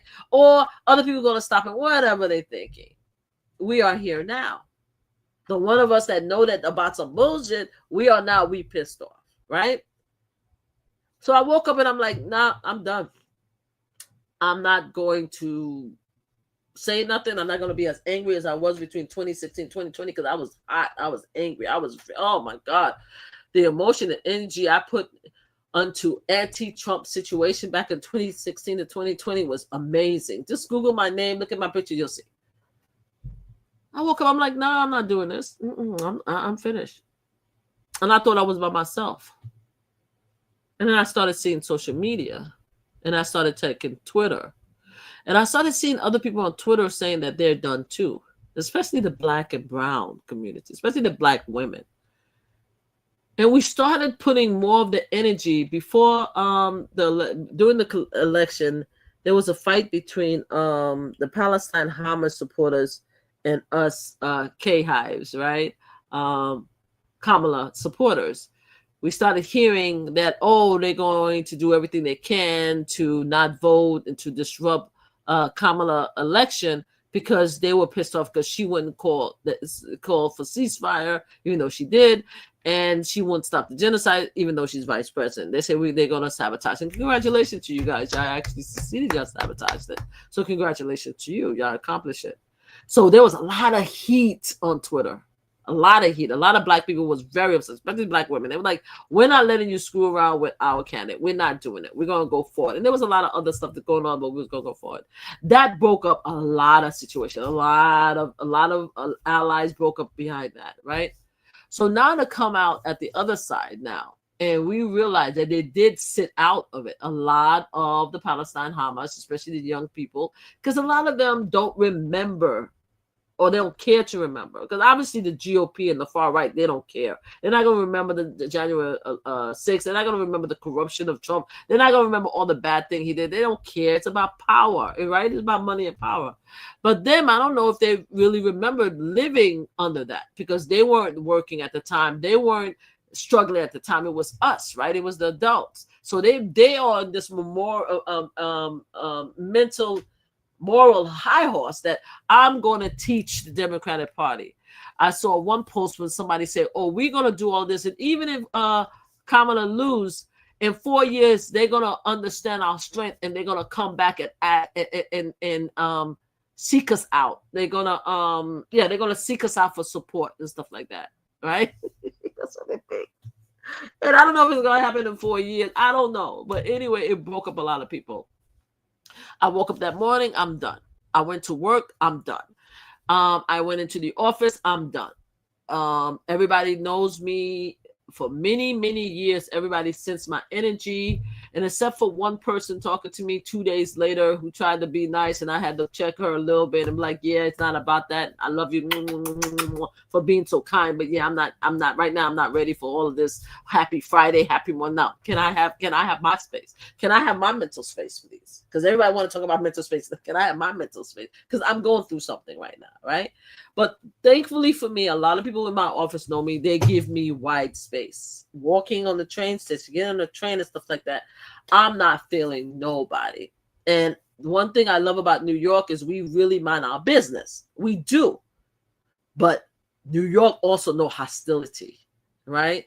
So normally, even if you mind your business, your eyes will cross with somebody, right? Even if you're walking down the street, your eyes automatically fall in line with somebody else that's there. Your eyes do, right? Or if you're sitting next to somebody, your eyes fall in line with that person. I wasn't looking at nobody.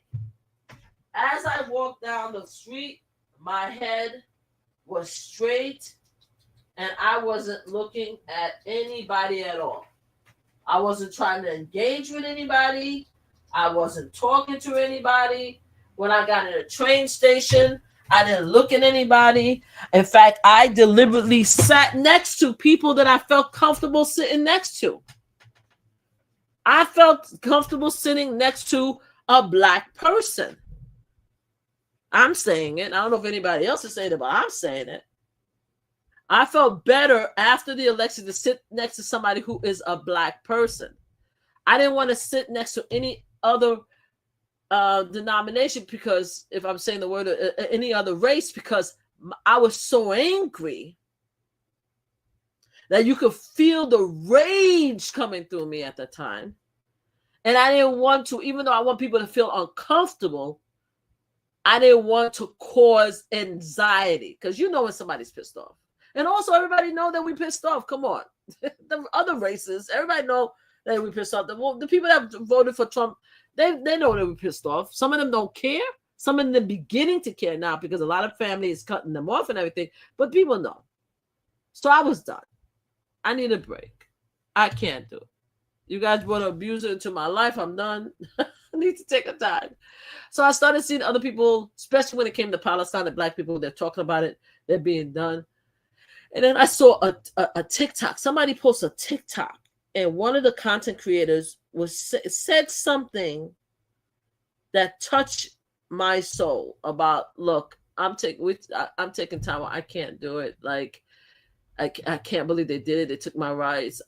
Fuck it. Pretty much fuck it. America should get what America's going to get. I'm not going to fight it. I'm not marching. I'm not doing anything. Ladies, we need to sit this one out. Black people, we need to sit this one out. Congratulations to us. Hey, King True. Congratulations to us. Let me see who else here that I know. Pink Diamond, I know. Safali, thank you for being here. Hard drive, of course. Guys, please like, subscribe, and share my Instagram. Also, if you could go to my YouTube, I really appreciate it. Please go into, hi Tina B. Marie, how are you? Please go into my YouTube. It's very important to go to the YouTube and like, subscribe, and share. I really appreciate you guys. And thank you for being here and hearing me out. Where was I? Because I wanted to say thank you to people. Energy, being mad, sitting down. So somebody spoke on Twitter and touched my soul. They the words that they were saying was like, oh my God, I feel the same way. And I noticed that it was TikTok. So obviously you could share your stuff to TikTok, from TikTok to Twitter, Instagram. So I went to TikTok and I found that person and I liked them. And I started seeing other comments. It was like everybody was saying pretty much the same thing. We are done. I mean, there were also white allies saying the same thing also, right? Because, obviously, even though they supported Trump more, they still people that did not vote for Trump. And they want to say that they didn't vote for Trump and they're angry too. But I think what was really resonating with me was my Black sisters. That resonated with me. And I've worked in my entire life with different races and stuff like that. And I don't know if I actually really ever identify with Black people as much as I did now, except for when it comes to gun violence work. Gun violence work, obviously, overwhelmingly, Black and brown people are impacted by gun violence. So when I was doing gun violence work, my energy was focused on Black and brown survivors. Of course, I cared about everybody else, but my energy, because I live in New York, I live in Brooklyn, was Black and brown. So I worked mostly with that. So I guess that was identifying. I mean, I guess that kind of started it. So it made me easier for me to fall in line with Black women on TikTok. But what really captured me is that we were feeling the same way and we were saying the same thing. And it's easy to fall in line with a group when you sense that they understand what you're going through. And if you need any boost whatsoever, please go open up a TikTok and go through TikTok and start following these sisters. So one sister decided, like, okay, what we're going to do is we're going to have a hashtag called Save Ourselves. I think I mentioned it earlier in the live. If you put Save Ourselves, then what's going to happen is that other Black and brown content creators going to follow you, because I think the magical number on TikTok is 10,000 subscribers. All right, so they're trying to do that. That's just one step to increase the 10,000 subscribers, because apparently the white content creators did that a few years ago and they helped each other to get 10,000 subscribers. So now Black women are saying that we're going to do that. But not only that, also to create a community where we could talk to each other. Also to create a community just in case things get really, really bad with Donald Trump, then we know where to go to shop and where to go to support each other under the Donald Trump administration. It's a beautiful movement. That's a beautiful movement. But I think what really captured me, to be honest with you, is everybody saying the same thing. Fuck it. I think that's really what captured me. Everybody, and this is where I am. I was like, my God, and I thought I was the only one, to be honest with you. I said, I can't do it. I'm tired. I'm not gonna help you. I'm done. If they're killing you, I'll step in. If the government is going down in flame, I'll step in. Other than that, I'm on a break, yo. I'm done. How do you bring back the abuse into our life like that? That's crazy to me. And I realized a lot of women was like, then I'm done too. I'm just done. We're not getting involved. We are not getting involved at all. And then today now, I saw somebody, the people started tweeting, not today, 2 days ago, Jill Wine-Banks and other people wanted to do another women's march. And I appreciate the effort. There was a march for immigrant in New York, and it was a great march. I see my drummers. I love this drummer. I forgot the all-female drummer. They're amazing. They were doing their thing. It's powerful. But I don't know if people understand or getting it yet. I don't know if they're going to. I think they're beginning to get it, but I don't think they're going to get it. One thing that they are getting is a lot of family members who are being impacted by Trump are breaking up with their family. They're like, look, I can't do it. I'm not going to Thanksgiving. I'm not doing going to Christmas, I showed a video of this, a very beautiful, I could say she's a beautiful white woman crying on the internet, on TikTok, talking about how I had such a great relationship with my family. We are so different, and now my grandmother and my mother and my sister's not talking to me, and I'm really, really proud, really, really proud of my vote.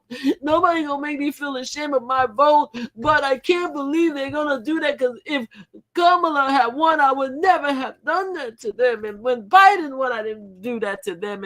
And the thing is, even though it was heavy at my heart, the fact that most Americans voted for him makes me happy, because it makes me feel that America agrees with me. But yes, she's on the internet crying because her family won't talk to her. And there's a lot of people that's doing the same thing right now. I don't know how widespread it is, but it's big. Another thing, let's put a pin on what the Black women are doing. Also, a lot of people are leaving Twitter. The stock market is showing that Twitter is going down because a lot of people are leaving Twitter, and now a lot of people are going to other platforms. A lot of people are no longer watching MSNBC, CNN. I mentioned that earlier because of the same thing. There's a movement going on where people is like, I don't give a fuck. I'm going away from anything that brought this man into our lives so that I could see peace. Also, to step back and allow America, because they fucked around, to find out. And we're not going to help. That was the piece that got me where I am today. Where I am still very angry. Where I am, but calm anger, not crazy anger. Where I said to myself that I've already ranted and raved. I cussed out a few Trump supporters who came on my live talking crap. Hey guys, how you doing? That was fun, right? And I came to the stage that I'm not alone, right? And that's one thing, when you go to crisis and stuff like that, you don't want to be alone. If you go into crisis and you're alone, then you deal with it, you survive. But it feels better when you go to crisis when you're not alone, when other people think like you. So I wanted to say, so I went to Twitter today and I started seeing some people talking, besides leaving Twitter, they're talking about, oh, the Democrats are just lying around and just letting Trump just take over. Nobody's really fighting. I saw a couple of content creators, big people asking for a recount. There's a lot of stuff that's happening right now, and I get it and I respect it. Again, there was the New York March, and then there's supposed to be the January 18th March, Women March. And if you have Black and brown people march with y'all, good. If you have the Palestine people march with y'all, good. If it's predominantly white people, good. That's on y'all. I'm with the group where I can't be bothered. I can't be bothered. I was speaking to GrandmaFlip today, and she was saying the same thing. I can't believe that nobody is really fighting. And she was saying, and I was explaining to her, I said, we're tired. We're tired. We've had enough. You can't continue to fight somebody or something that doesn't like you, that are racist, that would bring that type of evil, in our opinion, evil into our lives. Because again, I want to make it clear, there's a lot of people who dislike Donald Trump, but they feel that he could do better for them personally, and they don't care about all his faults. And there's a lot of people who actually love him and think that he's amazing and he represents who they are. And they don't care about none of the other stuff. It's just, this is a white guy that thinks like me. That's going to help me. That's going to make me feel better. And there's a lot of people that's also petty. Was like, yeah, do it to the blacks because they're uppity. And they don't call us black. They call us an N-word, right? Hold down women, because women is not supposed to be thinking that they're better than men. They shouldn't be making more money than men and stuff like that. So there's that petty nature too. But again, there's people that don't like Trump, but they just want the best. Either way, they are a larger group than the rest of us. But the rest of us, we're done. All right? A lot of people are talking about taking 4 years. As one content creator is like, why are we saying 4 years? It should be indefinite. And I'm like, you know something? You're right. Because we don't know what's going to happen in 4 years. Maybe J.D. Vance win. Maybe Trump become a king. We don't understand. We don't know. We just watch it. But we're done. And we're tired. And we may come back to help and maybe not. And I say this to the people that was on Twitter that was talking about how the Democrats need to come together, the people that's creating the marches, that ally the people with the blue tattoo and the blue band. What you guys doing, do it for yourselves. And if it translates to the other communities, and that's great and stuff like that. Don't let anybody guilt you into not wanting to do something in order to stop or prevent what's happening. But I think other content creators were saying, I think you need to talk to your groups, your various groups, right? White women need to talk to white women. Yes, black women did their part. Hi, my love. Hi, my daughter, my sister-in-law. Now we just rest and let it play out. Thank you. Exactly. My sister-in-law is saying it right there. Broken the piece of the result. Thank you so much for being here, my love. Yeah, my sister-in-law is saying it right there. We're tired, right? So white people, go talk to your community. Other people, somebody was asking me, what should we do? I said, I'm going to eventually, once things happen, I'm going to probably have like a panel, especially on TikTok, but I don't have enough subscribers so people could talk to each other.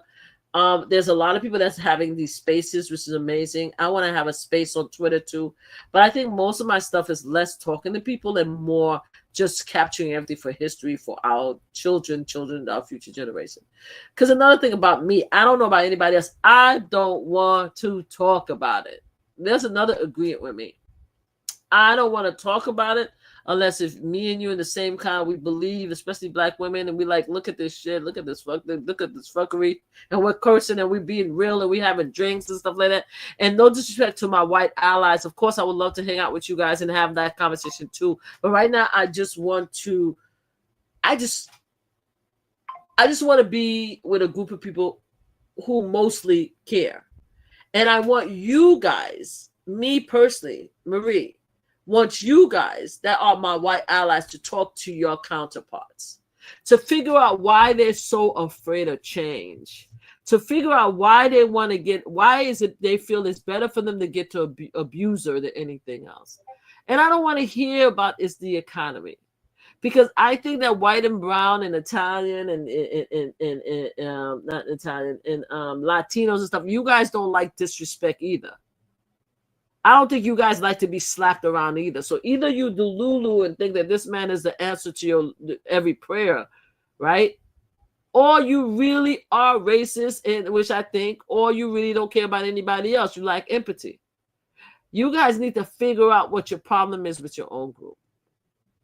You guys have to talk about and see why they are so against change. And I don't even want to hear about them saving abortions. Let me tell you something about people as far as abortions. A lot of people have stand on these high moralities. I don't know, and I need to find somebody who entire family, not one person had an abortion in their life. Or one person who didn't prevent pregnancy by the old-fashioned way, right? Because you know there's different ways that these Christians that could prevent pregnancy, right? Right? Whether it's pills, whether it's contraption, whether it's counting the days that you have sex to make sure it's not aligned with your menstrual, is the same thing. You're preventing a baby from happening. But let's say you're against abortion. Okay, good for you. But the same assholes who don't want abortion, y'all also impacted IVF. Right? Because you want to have babies, including the Christians, and you are preventing IVF. So unless you guys have a husband who has multiple wives, you guys using your money, your status to use IVF, that's going to be impacted also. You have the ones who have their nieces and nephews and grandkids that's being sexually molested and are by their family members. They're sneaking out to get rid of the baby also. So the hypocrisy is huge among the white community, Latino community. The fact that people will have the nerve to stand in front of you. And there's some people, I'm not saying that there's not people who really is fighting against abortion and who really live that life across the board and don't care who in their family had abortion, agree, right? I get that. But the fact that you guys are a small majority, because it's not about the abortion issue. Because Idaho and all these red states are ingraining the abortion rights, the rights of women into their law, but yet they refuse to vote for a Black Asian woman. Come on, man. Let's talk about it. Let's talk about it. Come on now. The issue is racism, right? The issue is that you think you're better.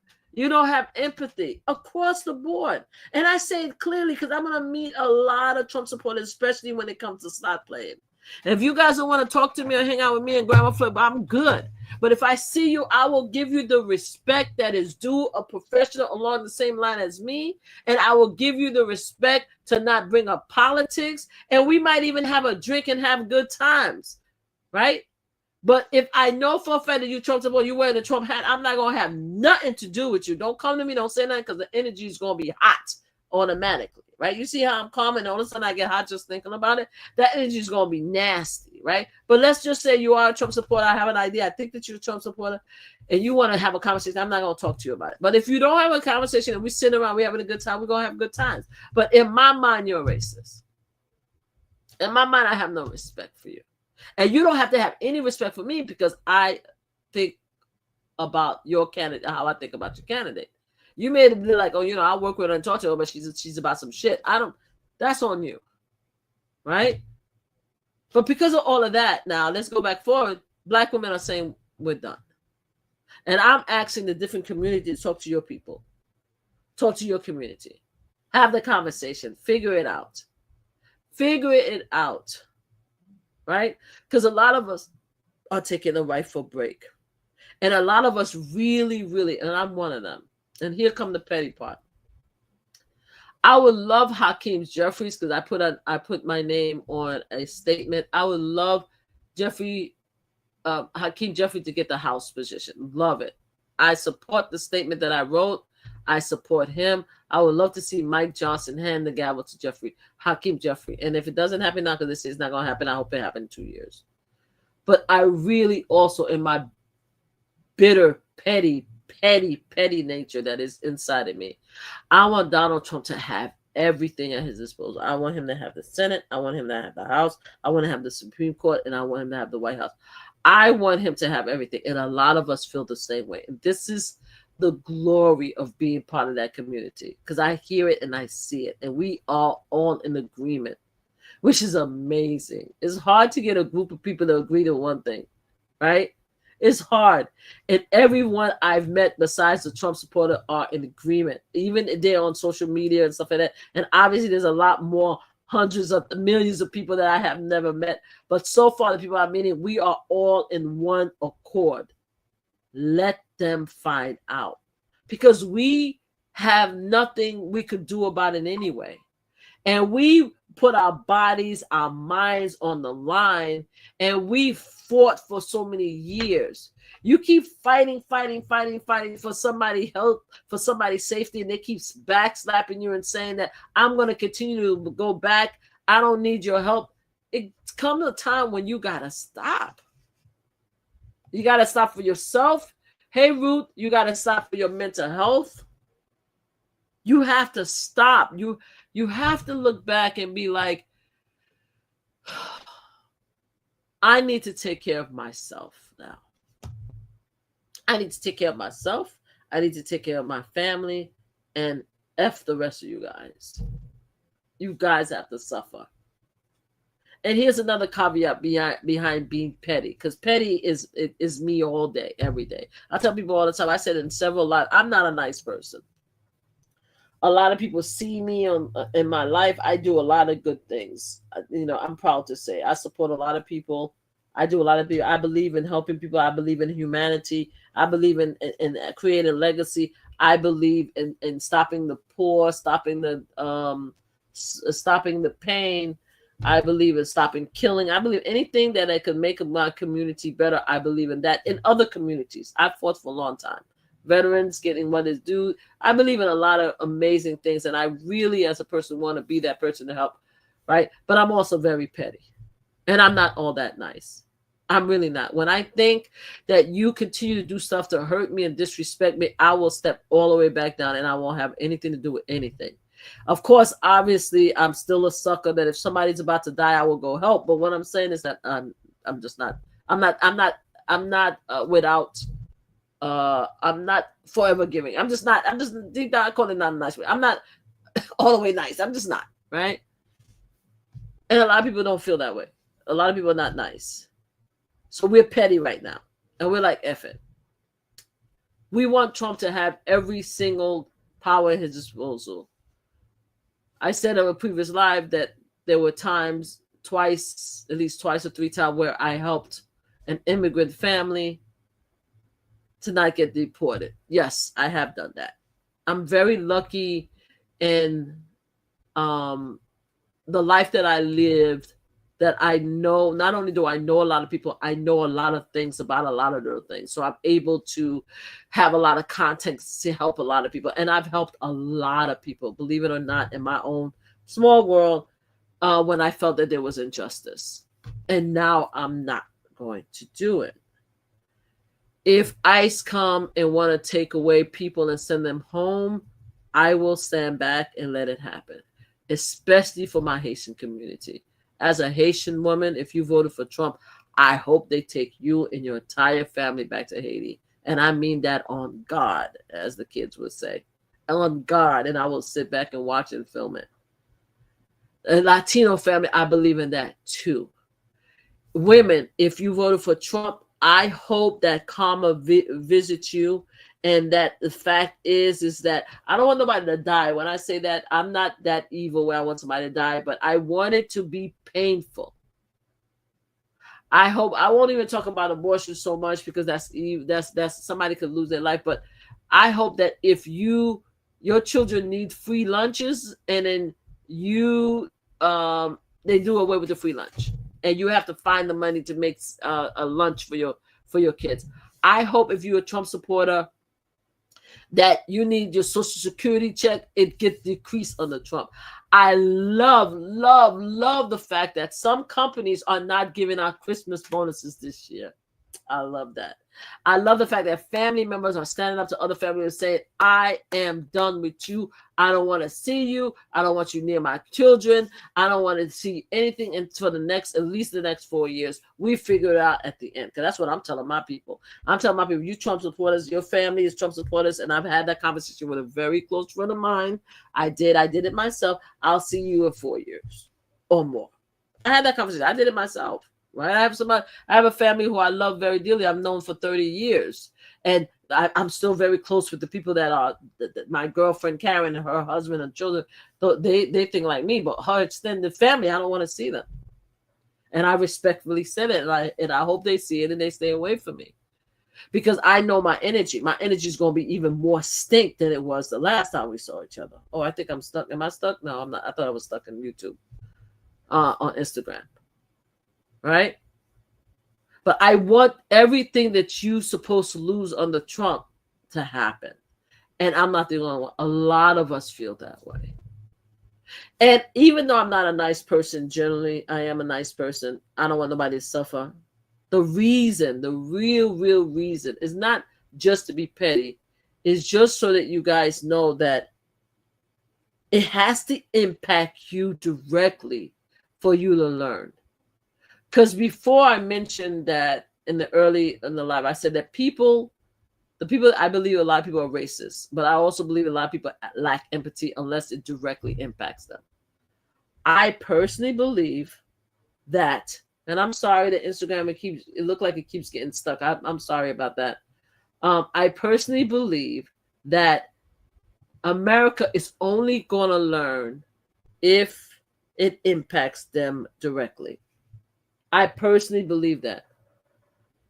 You're not going to learn unless it impacts you directly. I don't care what anybody say which way. And I think a lot of people, a lot of Black women, especially Black men in my community, even the Latinos, and a lot of people who actually voted for Kamala, right? And didn't vote for Trump. I think a lot of us is feeling that way. But because I see like the white women, and some of the black men and some of that LGBT and some of them are willing to continue to march for righteousness, right? Which is a beautiful thing that you guys are doing. I still see people who's willing to make that fight and be like, no, I'm not going to let Trump just get away with it. And that was a narrative I keep forgetting to mention. That was a narrative that I was seeing in Twitter, like, oh, the Democrats are letting them get away with everything. Nobody's fighting. Yeah, we don't want to fight. Anybody who doesn't understand what's going on, I hope they realize it, and I hope we stick to it. Because as a community, we tend to be forgiving and we go back on our word. But I hope that all of us, the stance that we're taking about taking care of ourselves and our community and letting everybody deal with their issues, I hope it stays throughout the whole Trump administration. Unless he comes directly for us, let the others get what they want. And if you are part of the community that don't like it, then talk to your people. Latinos, talk to your people and find out why they voted for Trump overwhelmingly. And if they say because they felt like it was the right thing for them to do, every bad thing that happened to them, bring it up to them as an example. You did this. You did that. There's a sticker that says, "Don't blame me. I voted for Kamala." And I'm looking for that sticker and put it on my car. I saw it on Instagram or Twitter or something. I'm looking for that sticker so I can put it on my car. That's where I'm going to stay. And that's where a lot of people are going to stay. But you guys can have a conversation with your separate people, your group, and say, white women, why did you vote for him? I voted for this because of my husband, because of this. Well, because of that, your husband is not going to get a Christmas bonus. Because don't even, I'm going to tell you guys right now, don't even try to get them to empathize with other people, because that's not going to work. Oh, because you did that, the Latinos is going to be in deportation. Oh, they're going to be sent home. You think these people who voted for Trump's supporter care about that? No. Oh, because of that, you made us look like a fool in the world stage, because now not only do you have a felon, somebody who was impeached twice, but he also is accused of being a rapist, and he also had sex with a porn star. All of this is tracked. Do you think these people care about that? No. Care about that. They don't care. So that's not how you come at them. You come at them with everything that directly impact them, because they don't care about the rest of us. And I don't care what anybody says, because this is what the narrative is happening now. Like the people that are now getting texts and getting cussed out by their family members, they're like, but it's just a vote. It's about policy. I didn't do it to go against you. And a lot of them is waking up to their family, telling them to fuck off, excuse my language, that it is about me, and that you're evil and inconsiderate, and that you're selfish, and you don't give a damn about me or mine or my lifestyle. And you think that your morality or your alleged morality, because I don't understand how anybody with morals will vote for Donald Trump, but that's just me. Again, a lot of people love him, think he's a great guy, and don't think everything that we have to say about him is a complete lie. And even Donald Trump in his mind think he's a great guy. I'm just telling you what I see, right? They'd be like, I don't understand why you're mad. I wasn't mad at you on the Biden. I voted for him before and we were all good. We shouldn't be good with them anymore. We should not be good with them anymore. I said it also in my earlier life, people needs to be uncomfortable right now. We are in an uncomfortable space, so we need to be uncomfortable. So I do this live all the way up front to talk about something that I quoted, that I am naming boycott, emotional boycott. That's what I'm naming what I'm doing. A lot of women are on TikTok, and a lot of men, the Black community is coming together to like say, we don't give a damn, fuck it, I'm not going to be bothered, let whatever happens. And I would like to call it emotional boycott. There's something called 4B that's happening. What I told you earlier, that women are not engaging in sexual relationship with men. But me, I think emotional boycott is the best for me. That means I ain't messing with you. I'm not fucking with y'all unless I know you personally, unless you're a friend, unless I can identify. And even if you wear the blue bracelet, I don't know if you are a Trump supporter or not. I don't know. Unless I know you personally, I'm not fucking with y'all like that. And that don't mean that you're not going to work with the person. That don't mean that you're not probably have a moment with the person where you guys are having a good time. You mean that you're not bringing them into your circle. You're boycotting it. Your emotion is being protected. They get nothing from you except for maybe politeness and respect. Not respect, professionalism, because you don't respect them, right? Emotional boycott. That's go for your family. You need to separate yourself from your family. You have to do it. Your family, your best friends and stuff, your family members who don't care, separate yourself from them, because you need to have peace in your existence, because they did something to you that they knew that you didn't want to happen. They knew it, because I don't want them to come like, oh, I didn't know it was going to impact us like that. You knew from 2016 when we were mad for that 4 years. You knew when Biden gave us peace and we were able to come together and have good times and love and laugh with each other. You knew that voting for Trump was put us right back where we were. Family members, you need to separate family members and friends. You need to cut them out for your peace of mind, for your mental health, and for theirs too. Of course, they're going to be anxious, and of course, they're going to be sad and they're going to cry or whatever if they care. But they have a whole community out there. They have a whole MAGA community. I see the people going on their hashtag FAFO. They're like, oh, my son, my daughter did it. They're like, oh, but we care about you. You could be a part of our family. Let them get it. Let them have their family.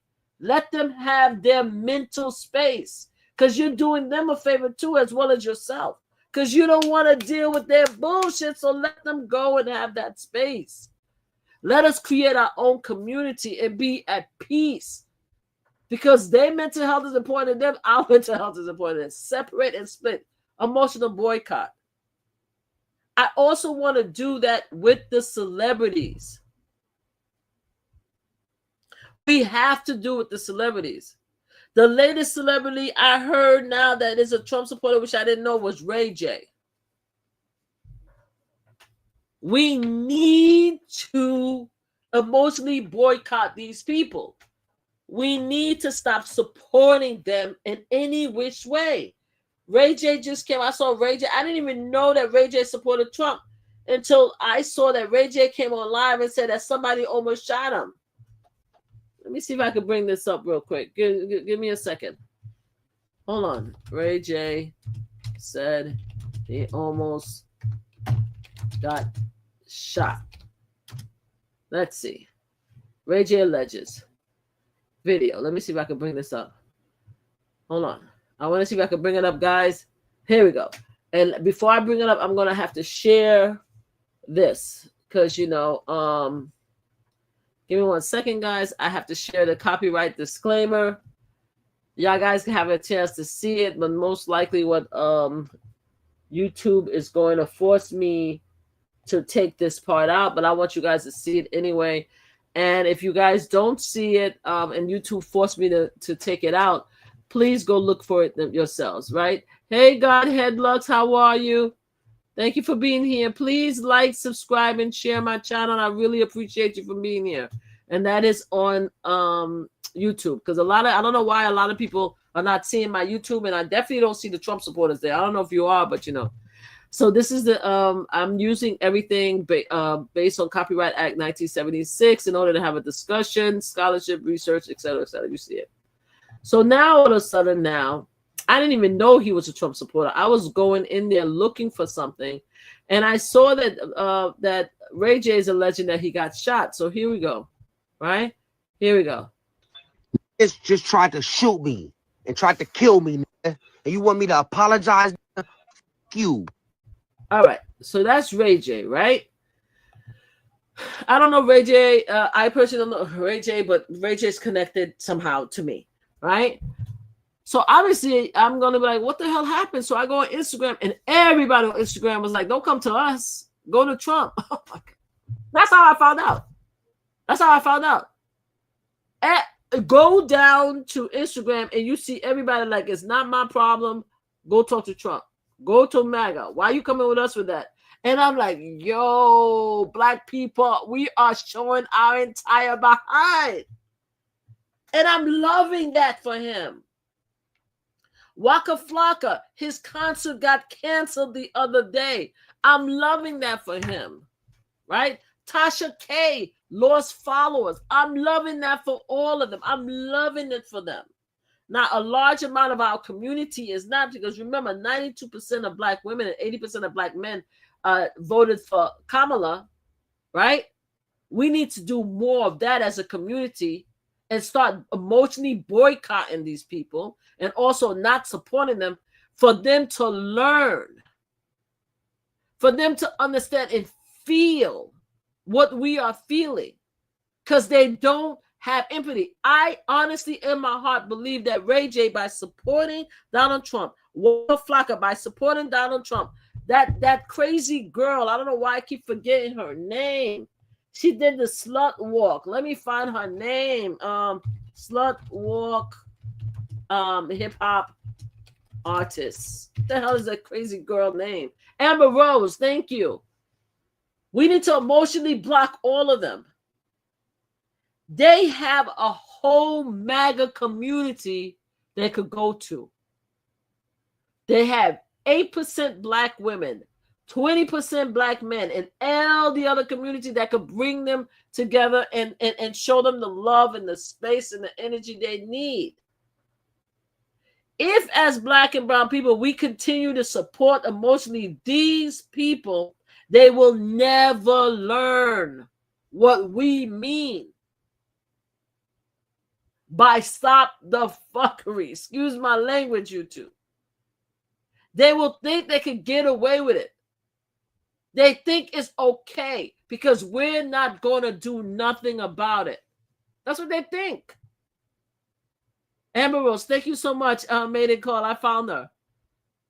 They think that we don't care about ourselves, our kids, our life. We need to have emotional boycott across the board to these people. I am so loving that people are on Instagram. Ray J is probably not going to pay attention to it for now. Because he has his family that love up on him. But eventually they're going to get it. We need to start exercise. There's a word. Remove these people emotionally from our lives. Give them time out for 4 years. They need to understand as a community that we're not messing with them, especially the ones, because there's a lot of people who voted for Trump that's not saying anything, obviously. Hey, Mo, there's a lot of people, obviously, that voted for Trump that not saying something, but the one that are bold in our faces, knowing how we feel as 90% of women, 92% of women, 80% of men, they are in our faces with their disrespect. And that's like I said about black and brown people. We do not deal with disrespect across the board. We are not going to buy food, no matter how cheap it is, clothes or shoes, from somebody who call us the N-word and disrespect us. So why are we supporting them, even emotionally, financially, these people who disrespect us? Because everybody who voted for Trump, all the groups that voted for Trump, all of you that voted for Trump, disrespected us. And I don't care who it is. I don't care if you know my family. I don't care if you know my friends. I don't care if you hang out with people.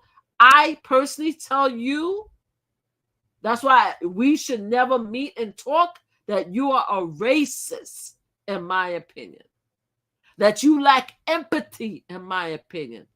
I don't want an explanation about how Kamala is not black, how Kamala doesn't have policies, how Biden did this and that, how Trump gave us jail reform. I don't want to hear it personally. And a lot of us who don't want to hear it need to distance ourselves for our mental health and for their mental health.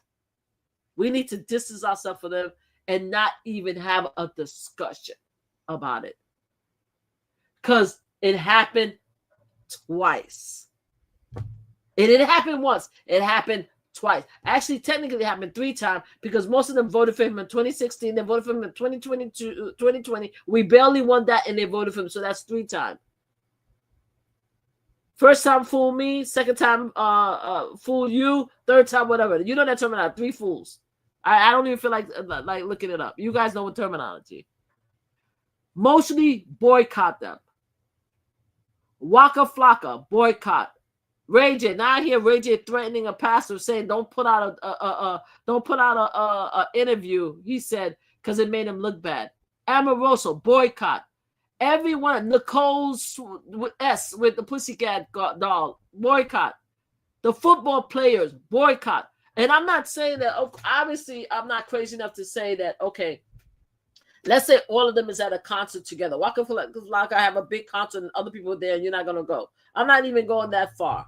Or I'm saying I don't think we should spend the money on anybody who supported Trump, right? But they're going to give services, and we as Black people, we're going to forgive them, right? We're gonna move on.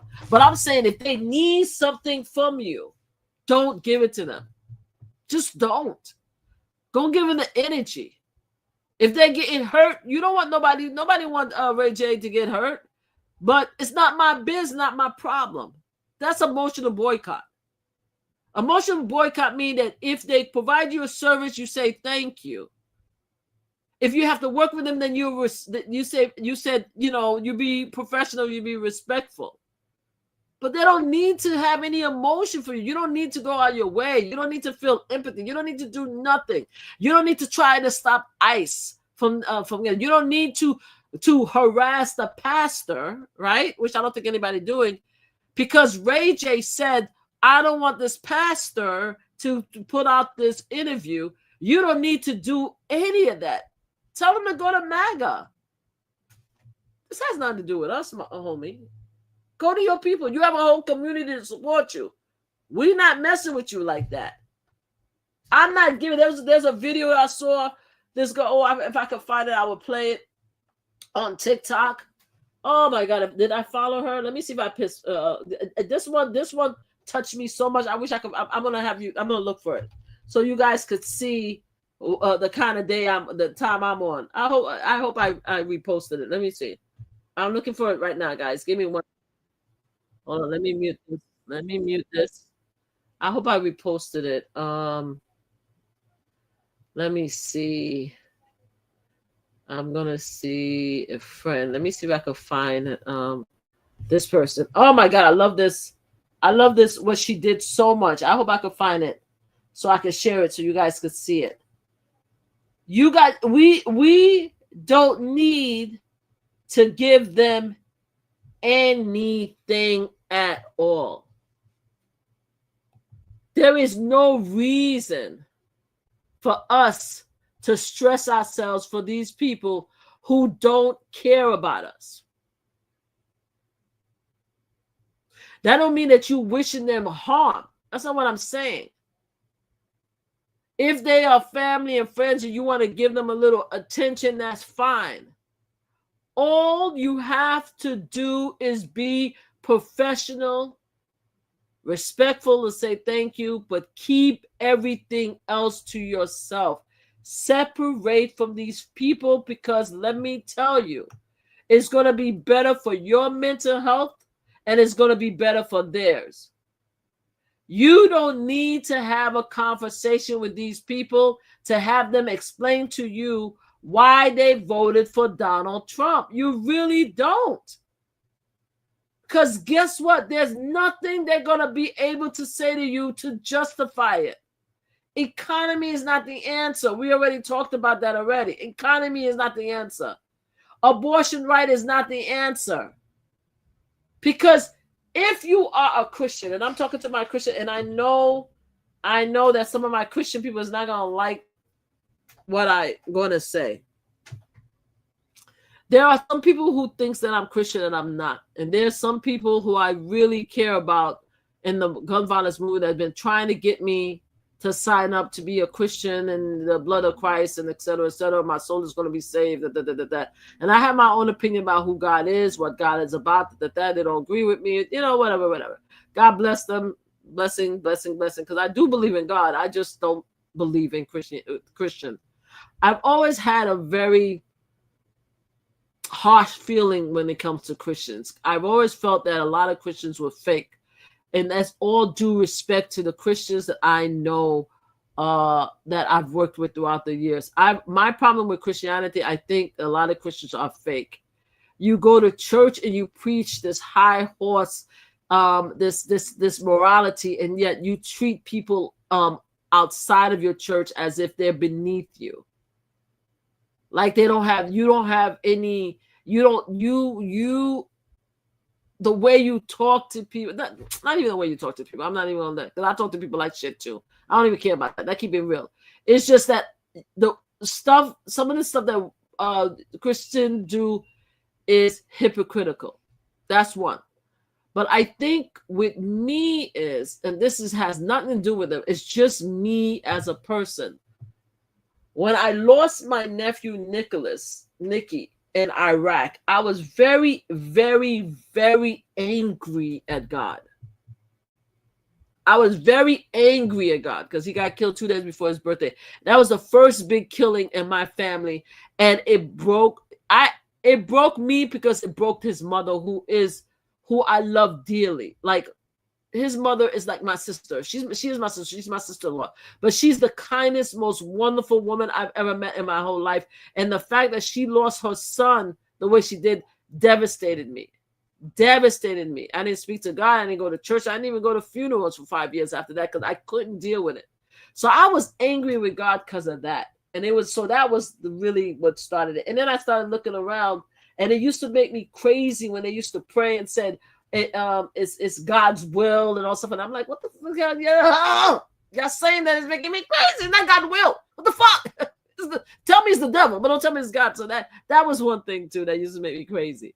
So as a result of that, I've always had like this animosity towards Christian and their belief. And then Donald Trump won in 2016. And I was invited to a veteran event. And as soon as I walk in the church, they started saying, and we want to pray for the new president of the United States. I got up and walked out. I'm like, how are you going to vote and pray for this evil person? I thought we're not supposed to align ourselves with evil people. So that was the kind of thing. So that's where I get the hypocrisy from. But I get it. Christian, it's not about religion. It's about holding a higher power. It's about all that stuff like that. That's just something I had to do. But anyway, a lot of people wanted me, because they felt it was the best to become Christians, to get the blood of Christ and and I don't want to. And I almost did, right when my mother got sick. I almost did, but I don't want to, and I probably won't now, because if you're a Christian, you should not have voted. If you believe in God, you should not have voted for Donald Trump. Because as far as I'm concerned, Donald Trump is everything against Christianity, true Christianity. He's everything against that. And if you are voting for this guy, then I don't want your religion. That's just my opinion. Mama Flip, my family's from the Dominican Virgin Islands. Salute, love. Thank you for coming.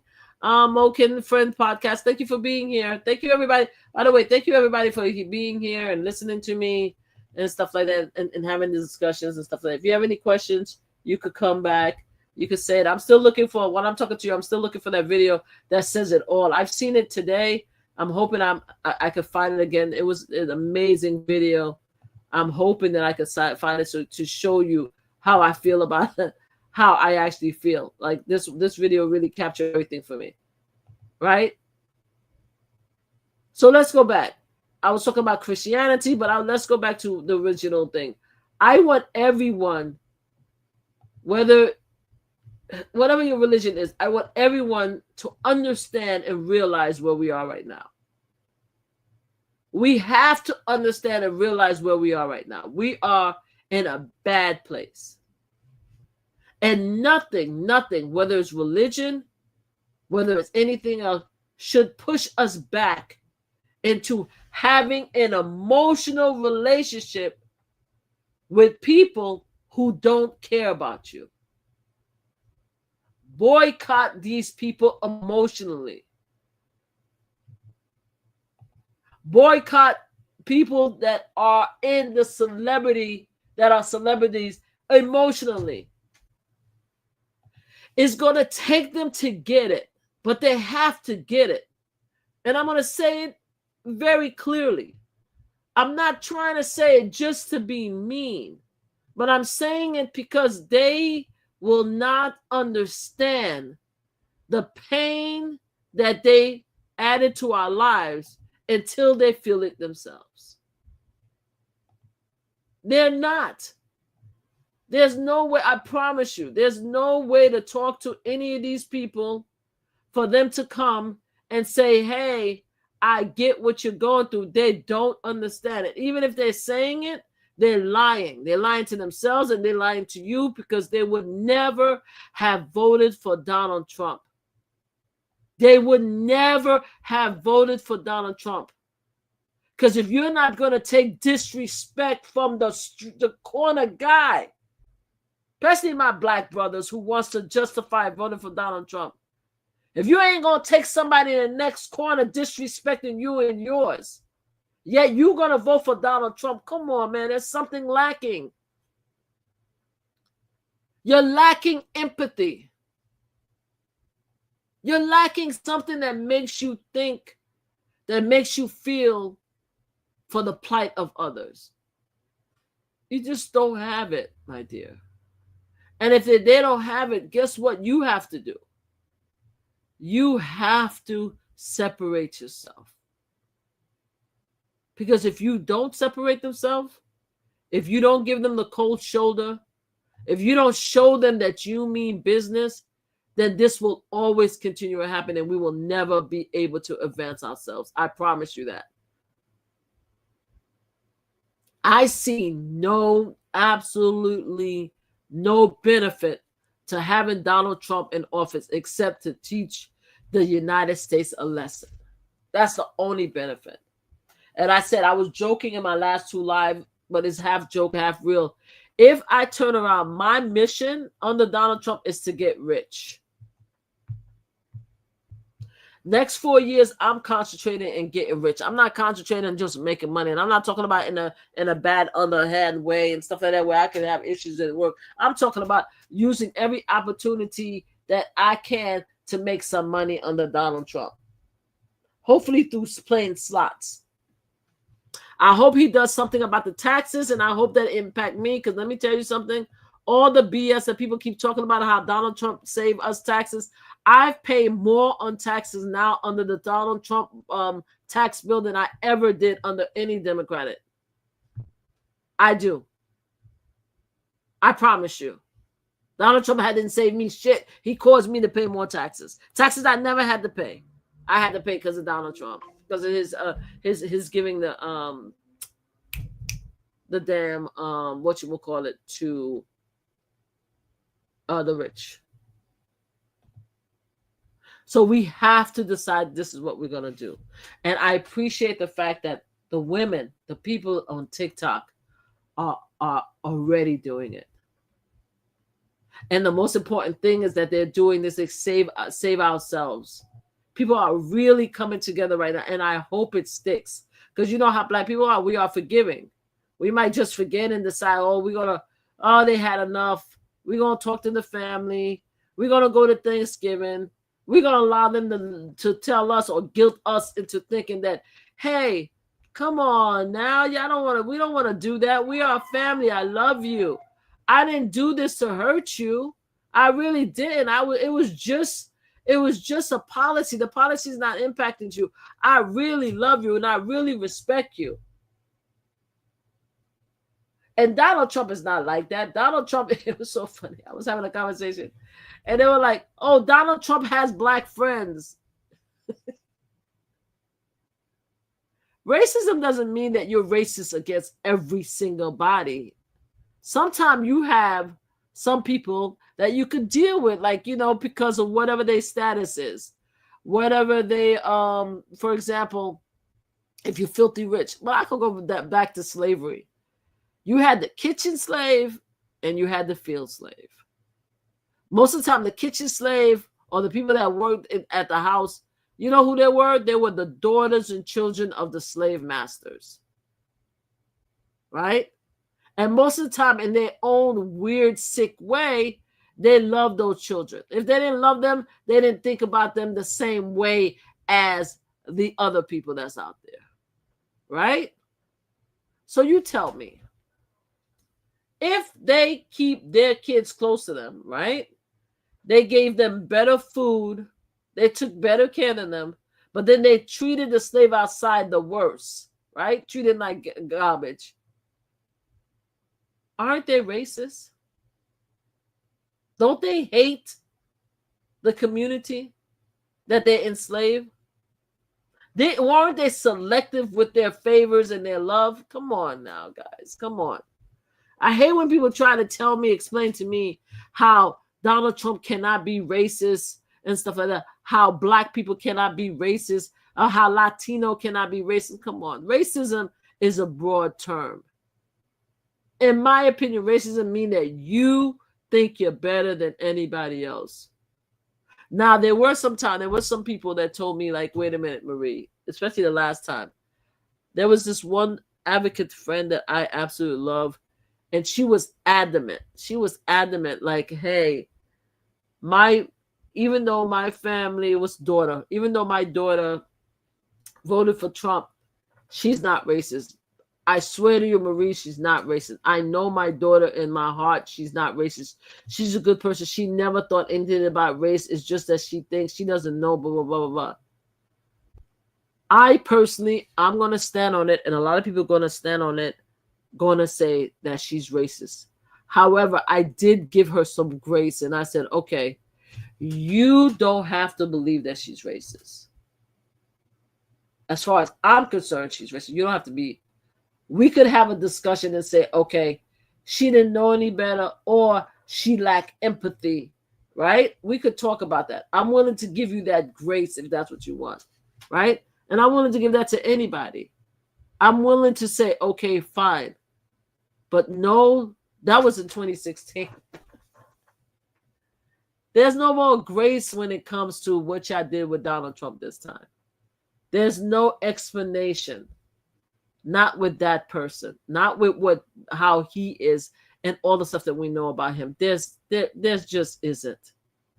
I don't think anybody could come and explain to me or give me a reason of why they voted for Trump that makes sense. And even if they can, I don't want to hear it. I am emotionally boycotting everybody that voted for Trump. I don't care how close you are to me or my family. We ain't doing it. And luckily for me, all my brothers and sisters, my mom, my kids did not vote for Trump. Because even my mother was saying to me today, because I told her this, I'm having an emotional boycott. She said, what if, well, you can't do that with everybody. I'm like, yes, I can. Because I had a conversation with my close friend, told her I don't want to mess around. I can't be around her family.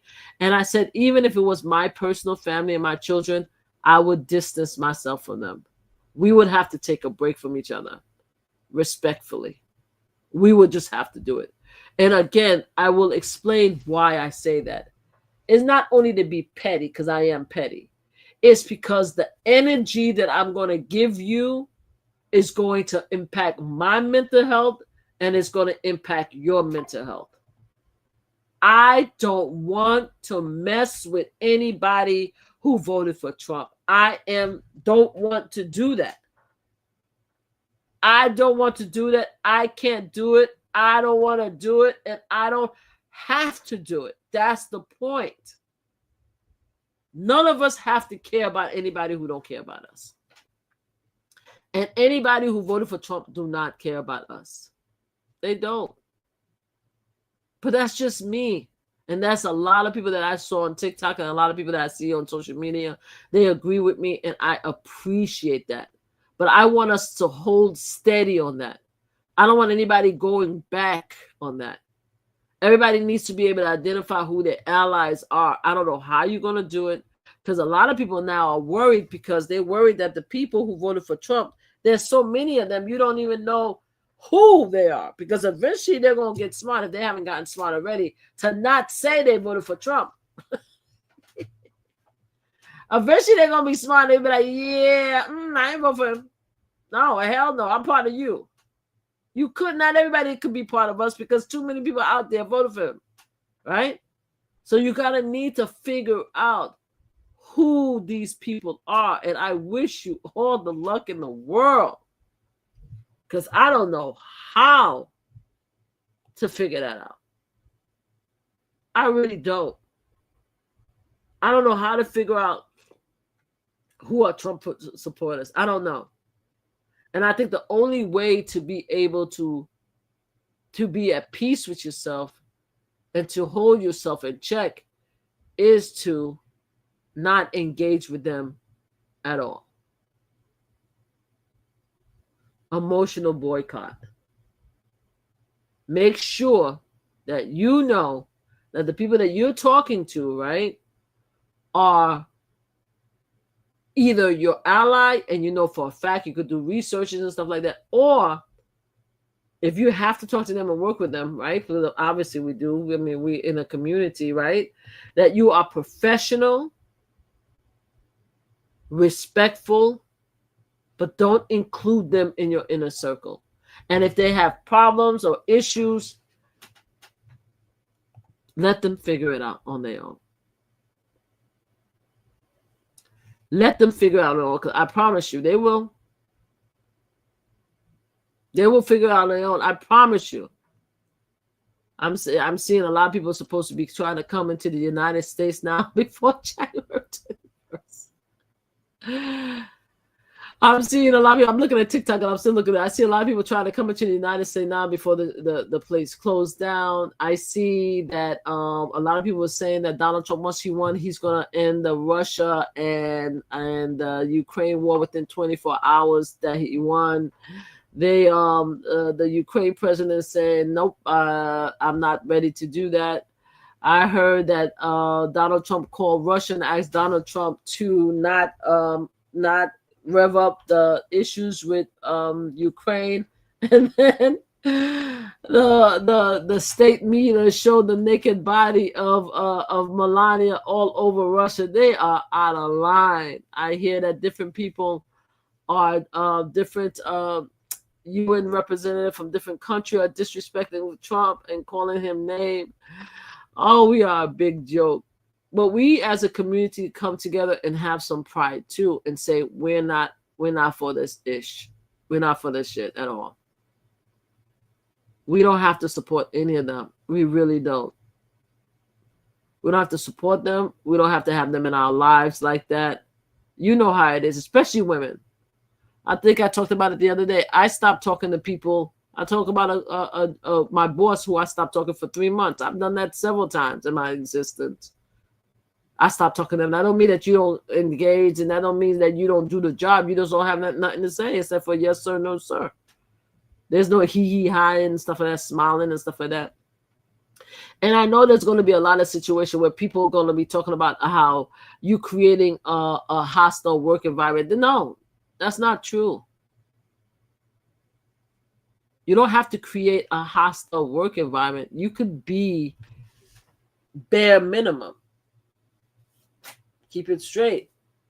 Answer, talk back, reply if you have to. Obviously, you're working. You just don't have to be friendly. What makes it, what rule says that we have to be friendly with everybody? You don't. And I'm saying, if you do not know for a fact that this particular person or that particular person voted for your best interests, for your peace of mind, for God's sakes, keep your distance away from them. If you have to work with them, be polite, be professional. And when it comes to these celebrities, don't give them nothing. And any organization who supported Trump, stop buying from them. Oh, this guy looks good. I'm over here looking through this thing, trying to find this video. And I just saw this fine looking guy on TikTok. I'm trying to find this video for you guys before I go. That's why I'm still talking. Please, for the love of God, just ignore them.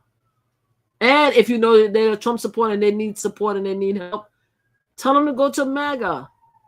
Don't support them financially, especially as a family member.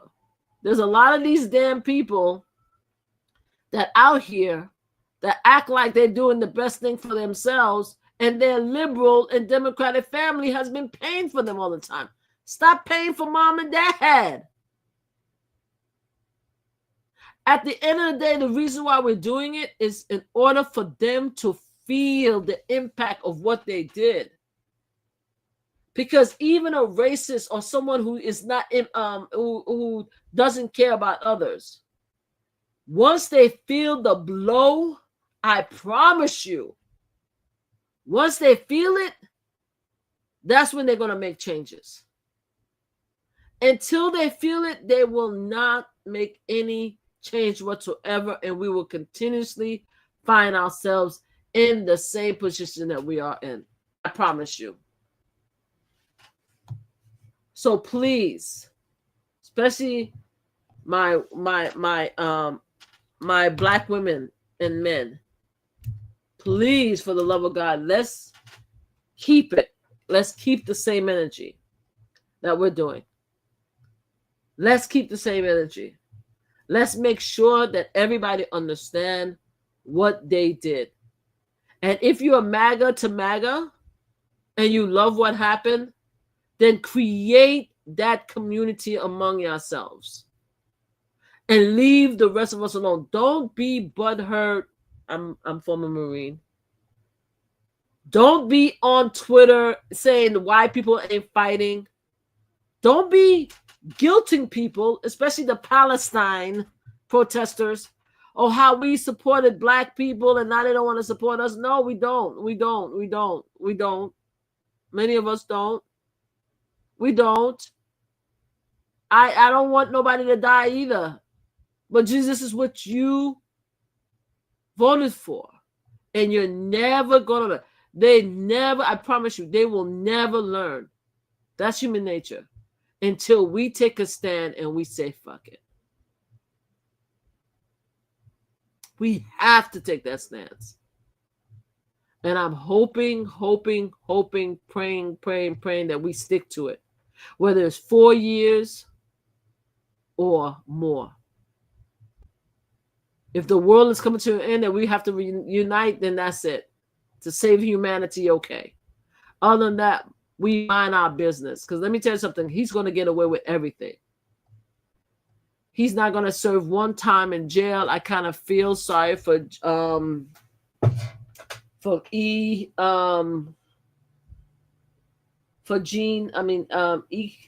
Gene.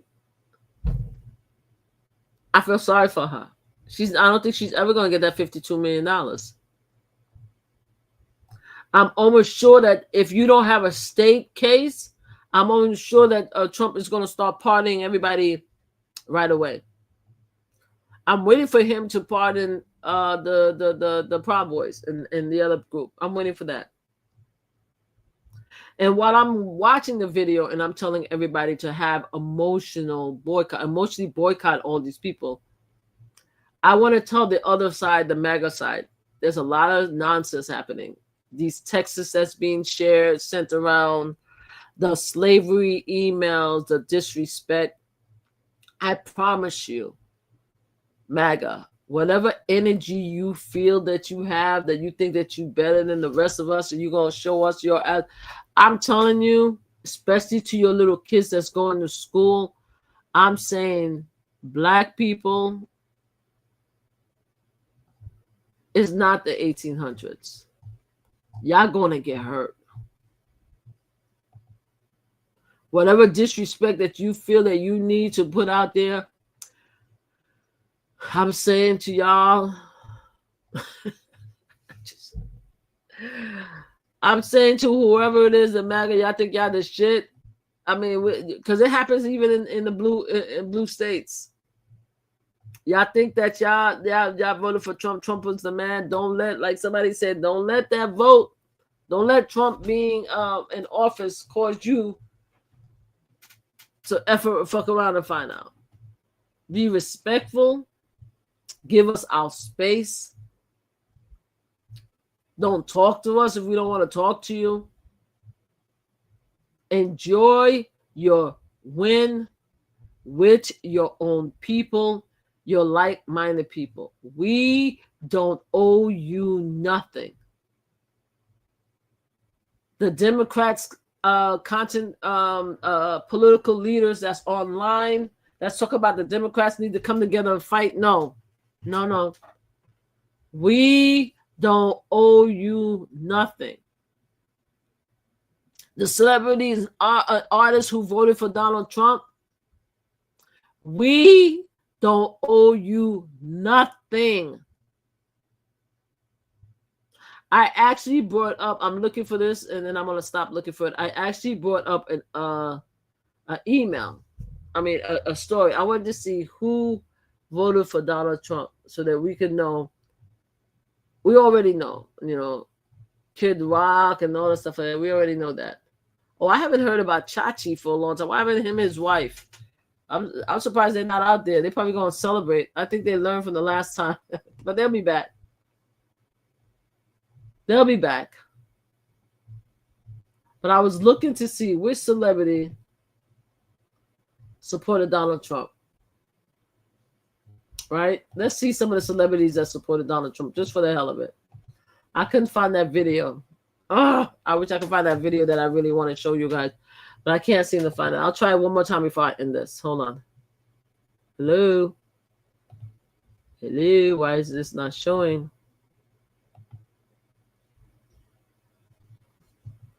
Hold on a second. It's right here. Oh, there it is. Okay. So this is the copyright. I'm going to be showing content that I am sharing in order to have a discussion on the Copyright Act 1976. So let's see this. I went to Google and see how many celebrities supported Trump. And a lot of them are white people. Right? Endorsed Trump. Right? We already know this clown. Her name is Megyn Kelly. Joe Rogan, that everybody's giving Kamala a hard time for not speaking to this racist asshole. This is the one I was talking about. Former Bruce Jennings is now Kathleen Jennings. That she is Jake Paul, Dr. Buzz Aldrin, who I don't know. This woman from The Soprano, Dre D. Matos from Soprano. Dr. Phil, the comedian that called all you Latinos, your Puerto Ricans, garbage. Congratulations, Latinos. Y'all voted a lot for Trump, boy, after that one. This woman right here is Rachel Ryan, right? And she was with Amber Rose. Of course, you know this racist right here, Mel Gibson. Then you know this woman right here. This is Paul Dean. That's the one that called the N-word when she was cooking her cooking show. You already know. And then you're telling me that these people are not racist and they hang around, they ain't racist. Stop playing with me. Of course, Duka Hazard. I used to love me some Duka Hazard back in the days. Yeah, that fool. Let's continue. Of course, Brad Favor, who actually stole money from a charity in order to build a tennis court or something like that, or soccer court for his daughter. But yeah, he good people. Of course, this ugly human being, who even his mother said he suffered from mental illness, right? Victoria Jackson. Okay, they say SNN alumni. I don't know who she is. I don't think I ever saw. Joe Exotic. Joe Exotic, let me tell you something. Joe Exotic better get that freaking pardon. That man been trying to get pardoned out of jail all this time. He better get that pardon, man. I love that series when they talked about him. He better be out there. Oh, he's still sitting his ass in jail. Get that pardon, boy. Harrison Butker, I don't give a freak about sports, so that's on you guys. This white chick right here, what's her name? Brittany Mahomes. I guess, yeah, she's whatever, the wife of somebody. Of course, we have Kanye West with his fool ass. Let's see. We're not finished yet. Let's go back because it keeps jumping. Why is it jumping? Why is it jumping? Why is it jumping? Why is it jumping? Hold on. I'm going to go back up. All right. Who's this? Is this a black tennis player? I don't know if that's John Daly. Oh, he's not a black. You have this fool right here, Kelsey Grammer. Of course, you know the Russian joke, Tucker Carlson. This one right here, him and Quaid, I think, did a movie together. I used to love the movie. Idiot. Robert F. Kennedy, keep an eye on y'all's health, guys, and your periods, because Robert F. Kennedy is supposed to be the leader or commissioner of our health, of women health plan. He's a freaking sexual predator who cheated on his wife multiple times. She's committed suicide. And then he was instrumental in ruining a Washington Journal career because she had alleged affair with him. But apparently they said they were just exchanging sex pictures. I'm sure he probably going to get her a job. Get that little piece of ice. That's a supporter. Who's this fool? I don't know. Is he an Avenger? Hold on. Who is he? His name is Zachary Levy. Oh, he plays Shazam. Oh, I didn't know Shazam was a dickhead. Sorry. Oh, sorry. You see, sometimes I curse. So Shazam endorsed him. Okay. All righty. Let's continue. Danica Patrick. She's an IndyCar driver. This clown also, her name is Tyan Manning. Oh, she's the new black. Is it the new black? Orange and new black. Oh, okay. Yeah, there you go. This creep right here. Of course, we know Kanye West. I don't want nobody coming. You know how many times I heard from the black community about how Kanye West is gifted. Oh, hold on a second. I need to make sure that I share this so I don't get kicked out. Hold on. I'm sorry. Let me do the whole copyright thing again so that so hold on. There we go. You know how many times I heard about the gift of Kanye West, how his music is so important to the culture. Can we give Kanye West a break for 4 years and stop promoting this folio? Can we do that as a community? Can we just not care about his music for a while and just say, fuck Kanye West for a while? Can we do that? He ain't that great. Even if his music is what it is, you can't have a black man talk about we need to go back to slavery because guess what? We just may have. With all our rights being taken away from, this is what Kanye asked for, and now we got it.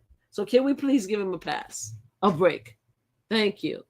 All right, let's continue to see who else support Donald Trump. We almost finished here. Let's see who else endorsed them. He said Kanye. Yeah, Dennis Quaid is who I'm sorry he keeps jumping back and forth, guys. You have Dennis Quaid right here. You have this fool, Randy Quaid, and a lot of them are white people, but you know, some of them are not white. Jason Alden, right? I don't know who this fool. Oh yeah, Chrisley. Her mother and father are pieces of crap, and they serving multiple years in jail for fraud. I'm sure her ass is looking for a partner for her mother and father. If they're not state crime, I'm sure the Chrisley will be out next year doing a new show. Congratulations, Savannah. Go ahead, girl. Promote that. Get that ass in there so that you can get your parents out. I get you. Look at this skank, and I'm going to call her Skank Amber Rose. Yes, I am. And let me tell you why I'm calling Amber Rose because skank and why I hold her personal, how I have disdain for her. Because she was the one that fooled us into thinking that her lifestyle was women right. Like we have a right to do whatever we want to our body. That include if I want to have multiple men and multiple children, that's my choice. I have a right to that lifestyle, and I agreed with her 100%. Whether or not she was promiscuous or not, it wasn't our business. We shouldn't be shaming women. So she had me fooled. She had this song out. I was promoting her. She's connected somehow to people I know, and I promoted her, and then she became a Trump supporter. I hope to God that she performed performing the inauguration. I hope she's getting a check. I hope that she gets a check. I hope that they put her in the White House. I hope that she's very close to them. I hope she stays there, to be honest with you. I need to see the wealth and benefit that all these black entertainers are out there doing. But I think that we need to give them a pass.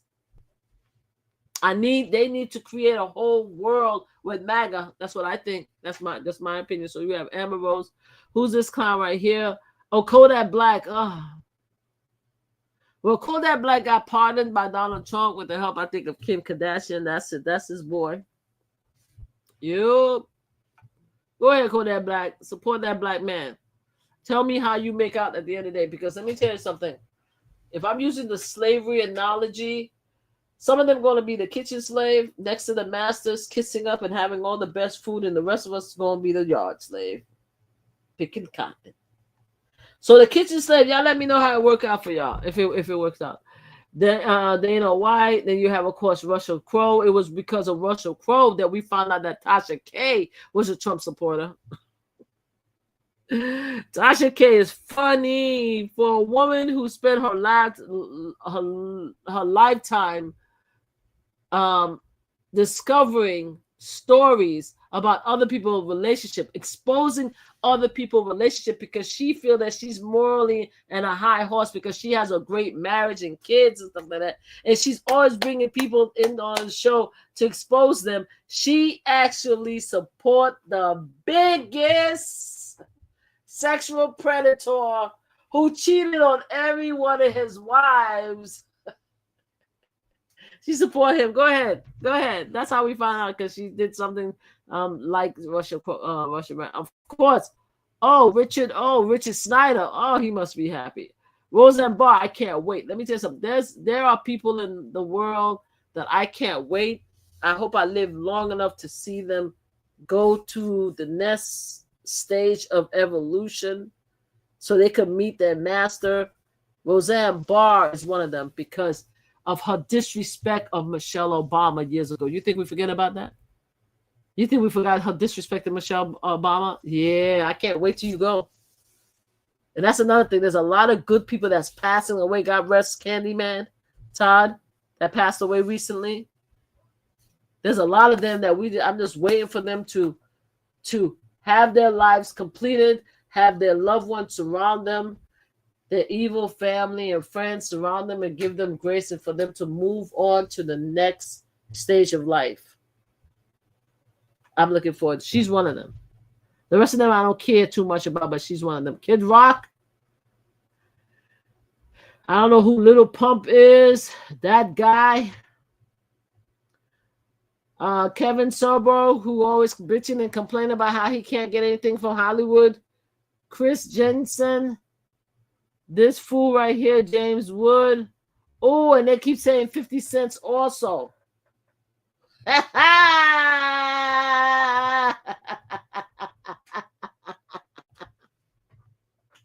Even though 50 Cent said that he didn't accept $5 million to support Donald Trump, to perform on Donald Trump show. As you can see right there, they say that he goes back and forth and support Donald Trump. Let's go back to the list. We almost finished with the list, ladies and gentlemen, because we want to know. These are the people that I'm saying that we need to give emotional breaking. And the thing about 50 Cent is very funny because he's very petty. So I think 50 Cent would appreciate the pettiness of our decision to emotionally boycott people, because he's very petty. He likes to sue. He likes people not talking about him and stuff like that. 50 Cent, yeah, we need to give him some space also. Hulk Hogan, Lil Wayne. And let me tell you something about Lil Wayne. I know he received a pardon. I've really felt bad that Lil Wayne, I don't know if he's a Trump supporter. They said he's a Trump supporter because this is a list of people that support Trump. I really felt bad when Lil Wayne did not get the Super Bowl, because a lot of people was talking about it. They said it's his hometown. Obviously, they would have gave it to Lil Wayne before they gave it to Kendrick, if I understand the story, because I could be completely wrong because I'm not a hip-hop head like that. And I felt bad for him until I remember he's a Trump supporter. And I was like, it's not my business. And that's how we have to be.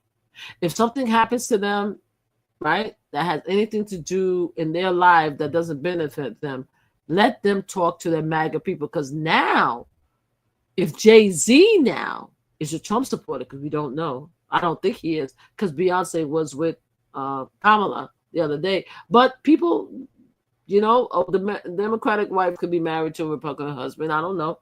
Maybe Donald Trump now could actually insist that Lil Wayne do the Super Bowl. Right? That could happen because that's his community, right? Allegedly. Right? And we should let that be. We should let that be. Other than that, we should emotionally boycott him because it's not our problem. Even if you love his song and stuff like that, you shouldn't put in the energy or feeling empathy for anything that happened to these people. Mind your business. Just like with Ray J today. I don't know. Go look at the comments. It's none of our business. Go talk to Trump. It's none of our business. You voted to Trump. It's none of our business. Go to MAGA. Why are you coming here with us? You love Trump. I love that for us. That's what the energy we need to give. We need to separate ourselves from these people so they can understand, feel the anger, feel the frustration, so they know not to do it again. Just like a kid, right? Just like somebody that disrespects you, put your distance with them. Give them a timeout for your peace of mind and theirs, so they can learn a lesson. Because these people ain't gonna learn a lesson. Let's continue. Oh, her, Sexy Red. Apparently, Sexy Red said that we need him to come back. That's your girl right here, Sexy Red guy. That's your people. Trace Atkins. I don't know who this person with the curl. Oh, that's the baby with the curl in here. That's the baby. Oh, we know definitely Joan Vaught, whatever his name is. Oh, there's there's what's his name, Chachi. All right, Scott Baio. We haven't seen him for a while though. I think he got a lot of backlash the last time, so he hasn't been. But I'm sure he's very happy. All right, Stephen Muchin. I think he's the guy that his girlfriend. No. Stephen Muchin is somebody else. Oh, I thought he looked like that. Stephen Muchin may come back. You never know. You never know. Who's this one? Oh, Dean Cain from the Superman. Yeah. Yeah. Raj, I can't pronounce the name of him. You see him. Oh, Democratic governor. Oh, former Democratic governor turned a celebrity apprentice contestant. Go ahead, man. Vinny, I don't know his name. I don't give a damn. He's with Jersey Shore. Yeah, y'all pronounce the name. Just here's the face. I can't be spending my time. And that's the first list of all the celebrities that we need to give them a break. Okay? Y'all see that? Let's continue. There's another list that we want to look at real quick before we go. And it's people like that we need to spend the time to identify them. Emotional boycott. Don't engage in their lives. Don't have their issues and problems bother you. If they need help, let them go find their community while we support our community. That's what I'm saying. All right, I'm going to show you guys something else. Another list of celebrities that we need to be paid. And don't forget, Waka Flocka. Don't forget Nicole from the Pussycat Doll. Don't forget Tasha K. Don't forget Red. Don't forget all of these Lil Wayne. Don't forget the people in our community and start identifying all of them. And then one thing that we should do too, which is going to be great, even if they don't care, no matter how sociopath they are, we need to start exposing them. And that's what I'm loving. Apparently, we have decided as a community to start exposing anybody that voted for Trump. I started seeing that. I started seeing a few instances, but we need to do it more. We need the community to know who they are. Even if we decide at the law want to fuck with them, at least we know who they are. They can't hide. There's no hiding voting for Trump. No. We need to figure out who the hell they are. Why not? Why not? So we know. Oh, the wrong one. Did I break? Yeah, I did the wrong one. Let's see. Let me see. Can you guys see this one? Can you guys see this one? I don't think so. I'm gonna have to stop the share and reshare again. Give me 1 second, guys. There's another list I wanted you guys to see. Mm-hmm. Is it this one? Let me see. Yeah. Is it this one? Yeah. So here we go. This one talks about everybody. It's by name, though. Right? Here we go. So let me react to Trump win. Roseanne Barr says she worked for Trump. Billy is says he hates women. So, you know, that's different. But of course, you have Roseanne Barr we talked about. Billy was a vocal, but she was with Kamala Harris. We got to be careful because this one goes back and forth. So we have to go through it. Dane Kilpatrick, we talked about her before. Actress Lil Reinhardt, I don't know who the hell that is. Said her heart is absolutely broken that women would, yeah, that's against. E. Jean Carroll, of course, is against. Mark is against. I'm trying to get the people that support him. Okay. Hello. This one is annoying. This one is annoying. Jake Paul, YouTube boxer, really support Trump. Hulk Hogan, support Trump. Brittany Eldon, who has been a vocal supporter of Trump alongside with her husband, Jason Eldon. Right? Kevin Shobo, we talk about that. LeBron James, no. John Cusack, the fact that the country would choose to destroy itself by voting for giving the, yeah, it's against. Hillary Duff, Jessica Alba, Kendall Jennings posting a message calling the women heartbeat programs and added, you have been seen. Kendall Jenner, you want to talk to your your father turned mother, I think. I don't know if that's correct, LGBTQ community. I don't want to be disrespectful. Go talk to Caitlin. Yeah.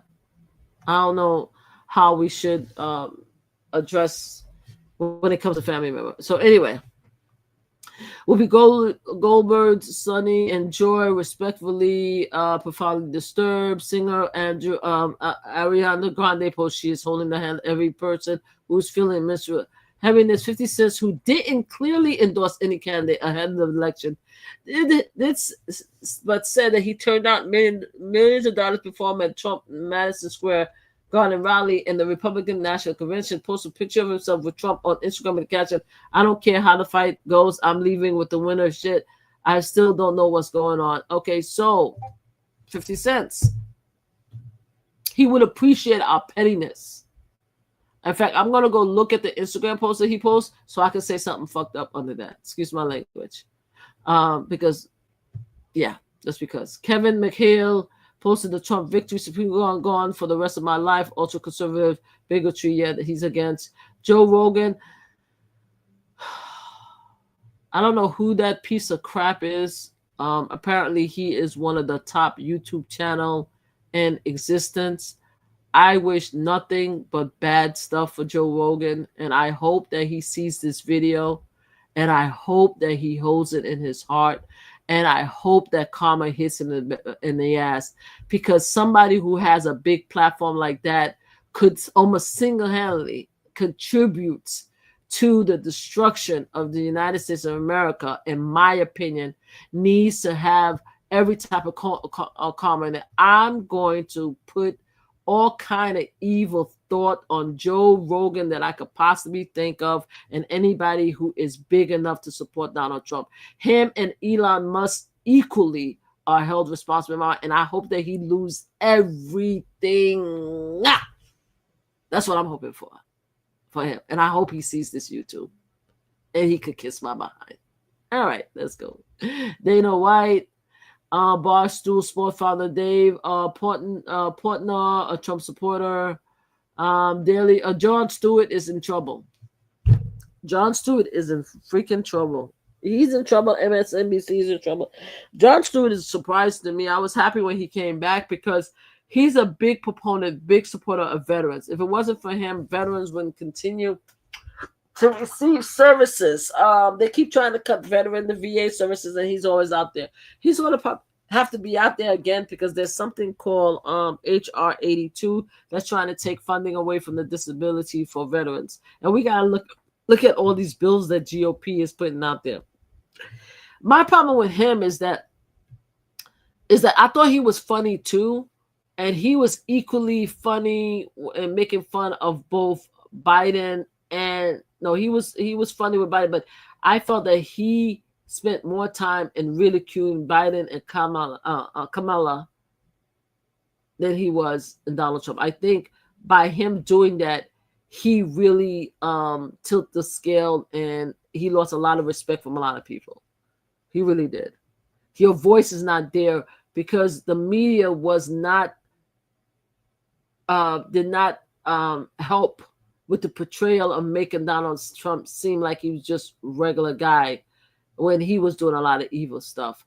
And I thought Jon Stewart, who I felt was funny, spent way too much time ridiculing Biden and Kamala and not enough with Trump. So that's it. Yeah, he's gonna have to pay on that one. I can't even say nothing about him. He's gonna have to meet the community with that, because there's a lot of people that's mad at him right now. Jamie E. Lewis, fight against journalists. She's Harris. Christine Applegate posts her confusion. She is Harris. Yvette Nicole Brown say America is done, but they got their Orange King. Yvette Nicole Brown, love you. Bette Midler, oh my God, I love Bette Midler. Post a photo threatening to drink a bottle of Drano toxic. If I love this so much before. So she deactivated her. Oh, I'm sorry, Bette Midler. Bette Midler deactivated her X account.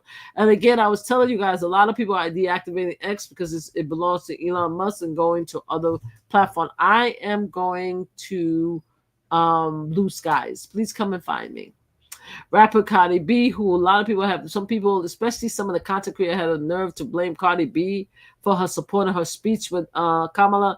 You guys are ridiculous. I think Cardi B did a great job, and she is very sad that Donald Trump won.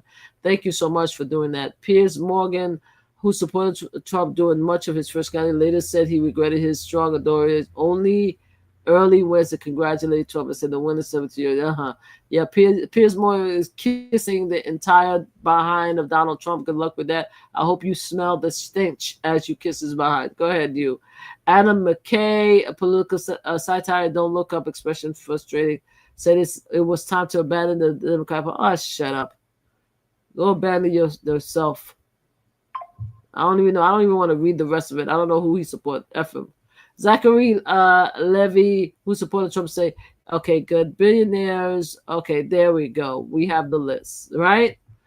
Now, we need to spend the time in our lives to make sure that we expose all these other fooleries who support Donald Trump. It has to be our mission to make sure that we find out who they are, whether they're in our family, our friends, former friends, co-workers, and we need to have emotional boycott. We need to have the time, the space, and the grace to ourselves to come together and figure out what the hell we're going to do for the next 4 years. If it turn around that we got it all wrong, and I don't believe we will, because you know why? Because we were here for 2016 to 2020, and we saw how bad it was. And we see who he's bringing into office right now, right? We see who he's bringing into office right now, right? I want to make sure that we're all in the same. I want to make sure that we all on the same page on this. We see who this man is bringing into office right now, right? Who's he's giving the best position to, right? We see what he's talking about when he said that he wants to do away with Department of Education, with Affordable Care Act, with Social Security, with helping veterans. We all see that, right? We're not stupid. None of us are stupid. We see what's going on, right? So we think it's going to be really, really, really, really bad. And as a result of seeing that, I think as women and men, if you want to, we need to make sure, right, that we keep our minds in place and make sure that they know that they have no place in our lives no place in our families. We need to stick to that plan. Don't mess with them, right? Says F them. Please say F them so that we could just move forward, so they can learn what this moment in time has done to us. And hopefully they learn their lesson enough that they will help us in 2 years to do what needs to be done to save the United States of America and to save democracy. And that's all I have to say. And I've said a lot. So I wish you guys luck. I wish us luck. I'm going to be doing a lot of content about Donald Trump. I'm going to be talking about Donald Trump a lot. I am trying my hardest to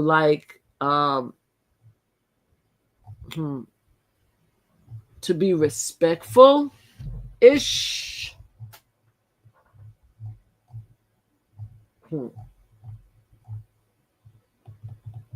I'm trying to be respectful-ish, guys. I think today was one of the first time that I was able to do a video without cursing this man out. Oh, my God. America. It was the first time I'm able to do this conversation without cursing out the Trump supporters. Wow. Oh, America, America, America. Oh, my God. I can't get over that Donald Trump won, that America voted for Donald Trump. That's crazy. And I'm going to say the same thing that everybody has been saying. I hope that Donald Trump has the opportunity to implement every single rule that he ever wanted to. Because we will never learn our lesson until he has the opportunity to do everything. He has to have the opportunity, the power to do everything so that America could see if that's what they want. He needs to impact every facet of our lives. It has to happen. It has to happen. I hope it happens. And the rest of us need to sit back and mind our business. And that's it, guys. I'm trying to see if I can still find that video, but I can't find the video that the girl did. And I'm sure as soon as I leave this chat, I'm going to find the video. I'm going to be like, God dang it. This is the video I was looking for. Dang nabbit. There's a lot of women on TikTok, black women, that's like, woofsaw. Yeah, guys, so I'm out of here. I'm still trying to see if I can find this video real quick. It's such a cute video. It is such a cute video. Wish I could. Oh, I tell you, freaking TikTok is impossible. You know how many times I've seen that damn video? I've seen that video so much. And all of a sudden I want to see this video. Now I can't see it. God dang it. Show me the damn video. Hold on a second, guys. Give me 1 second. Black women. Okay, let me see. Black women opting out. Let me see if this is it. I'm trying to do the search. Go into TikTok and put black women opting out. These videos are so freaking cute. And I'm following everybody. Everybody that has the opting out or save ourselves. I'm following all of them. And I'm going to continue to follow them. And I hope they follow me. You know what I mean? We need to unite. White women, you guys need to unite with your own. The Latino, figure it out. You know, you guys are a big disappointment to us. I think the Latinos are the biggest disappointment to the rest of them. I'm talking because I'm still looking for the email. It's the biggest disappointment because you guys have this misconceived notion that you guys are white. It has to be. Remember what I said, right? Remember what I said as far as remember what I said as far as people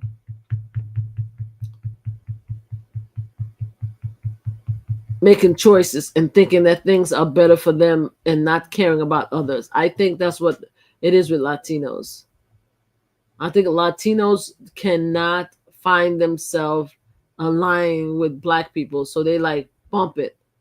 He's not going to do anything to me, and even if he does something to me, it doesn't matter.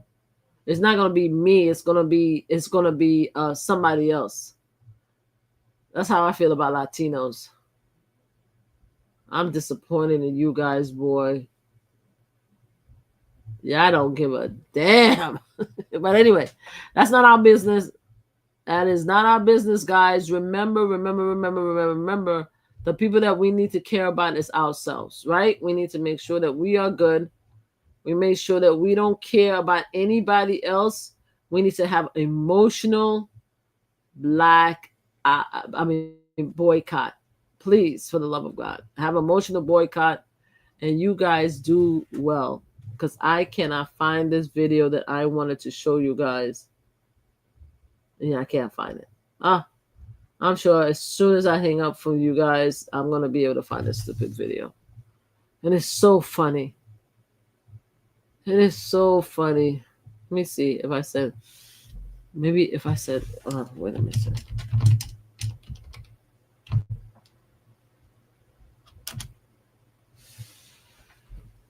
Let me see if this is it.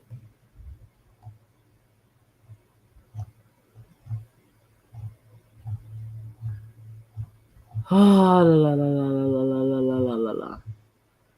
Why can't I find this one?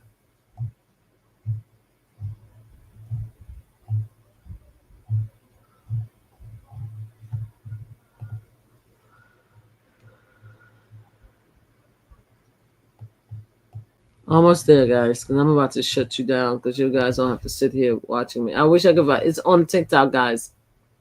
I'm going to do one more search. She is so funny. Oh, I got a lot of people. Please go to TikTok, guys, and look at all the women. Oh, that upset. Anyway, women, they say women are emotional. Women, black women.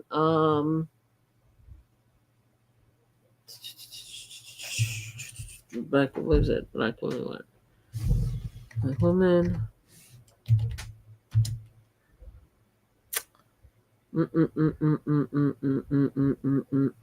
Black women.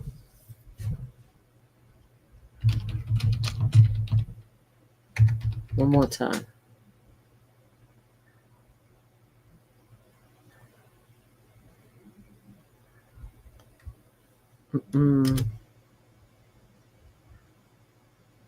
All right, guys, let me go because I can't find that video. Next time I'm on the I do a live, I'm gonna find that video. I want to save it and repost it and share it because this video is so funny and it talks about it shows exactly how I feel. But anyway, have a great night, everybody. Thank you so much for being here. And I will be continuously talking about this, and hopefully we can go through this together and we can make it through the other side. So take care, guys. Thank you for being here. Okay, bye-bye.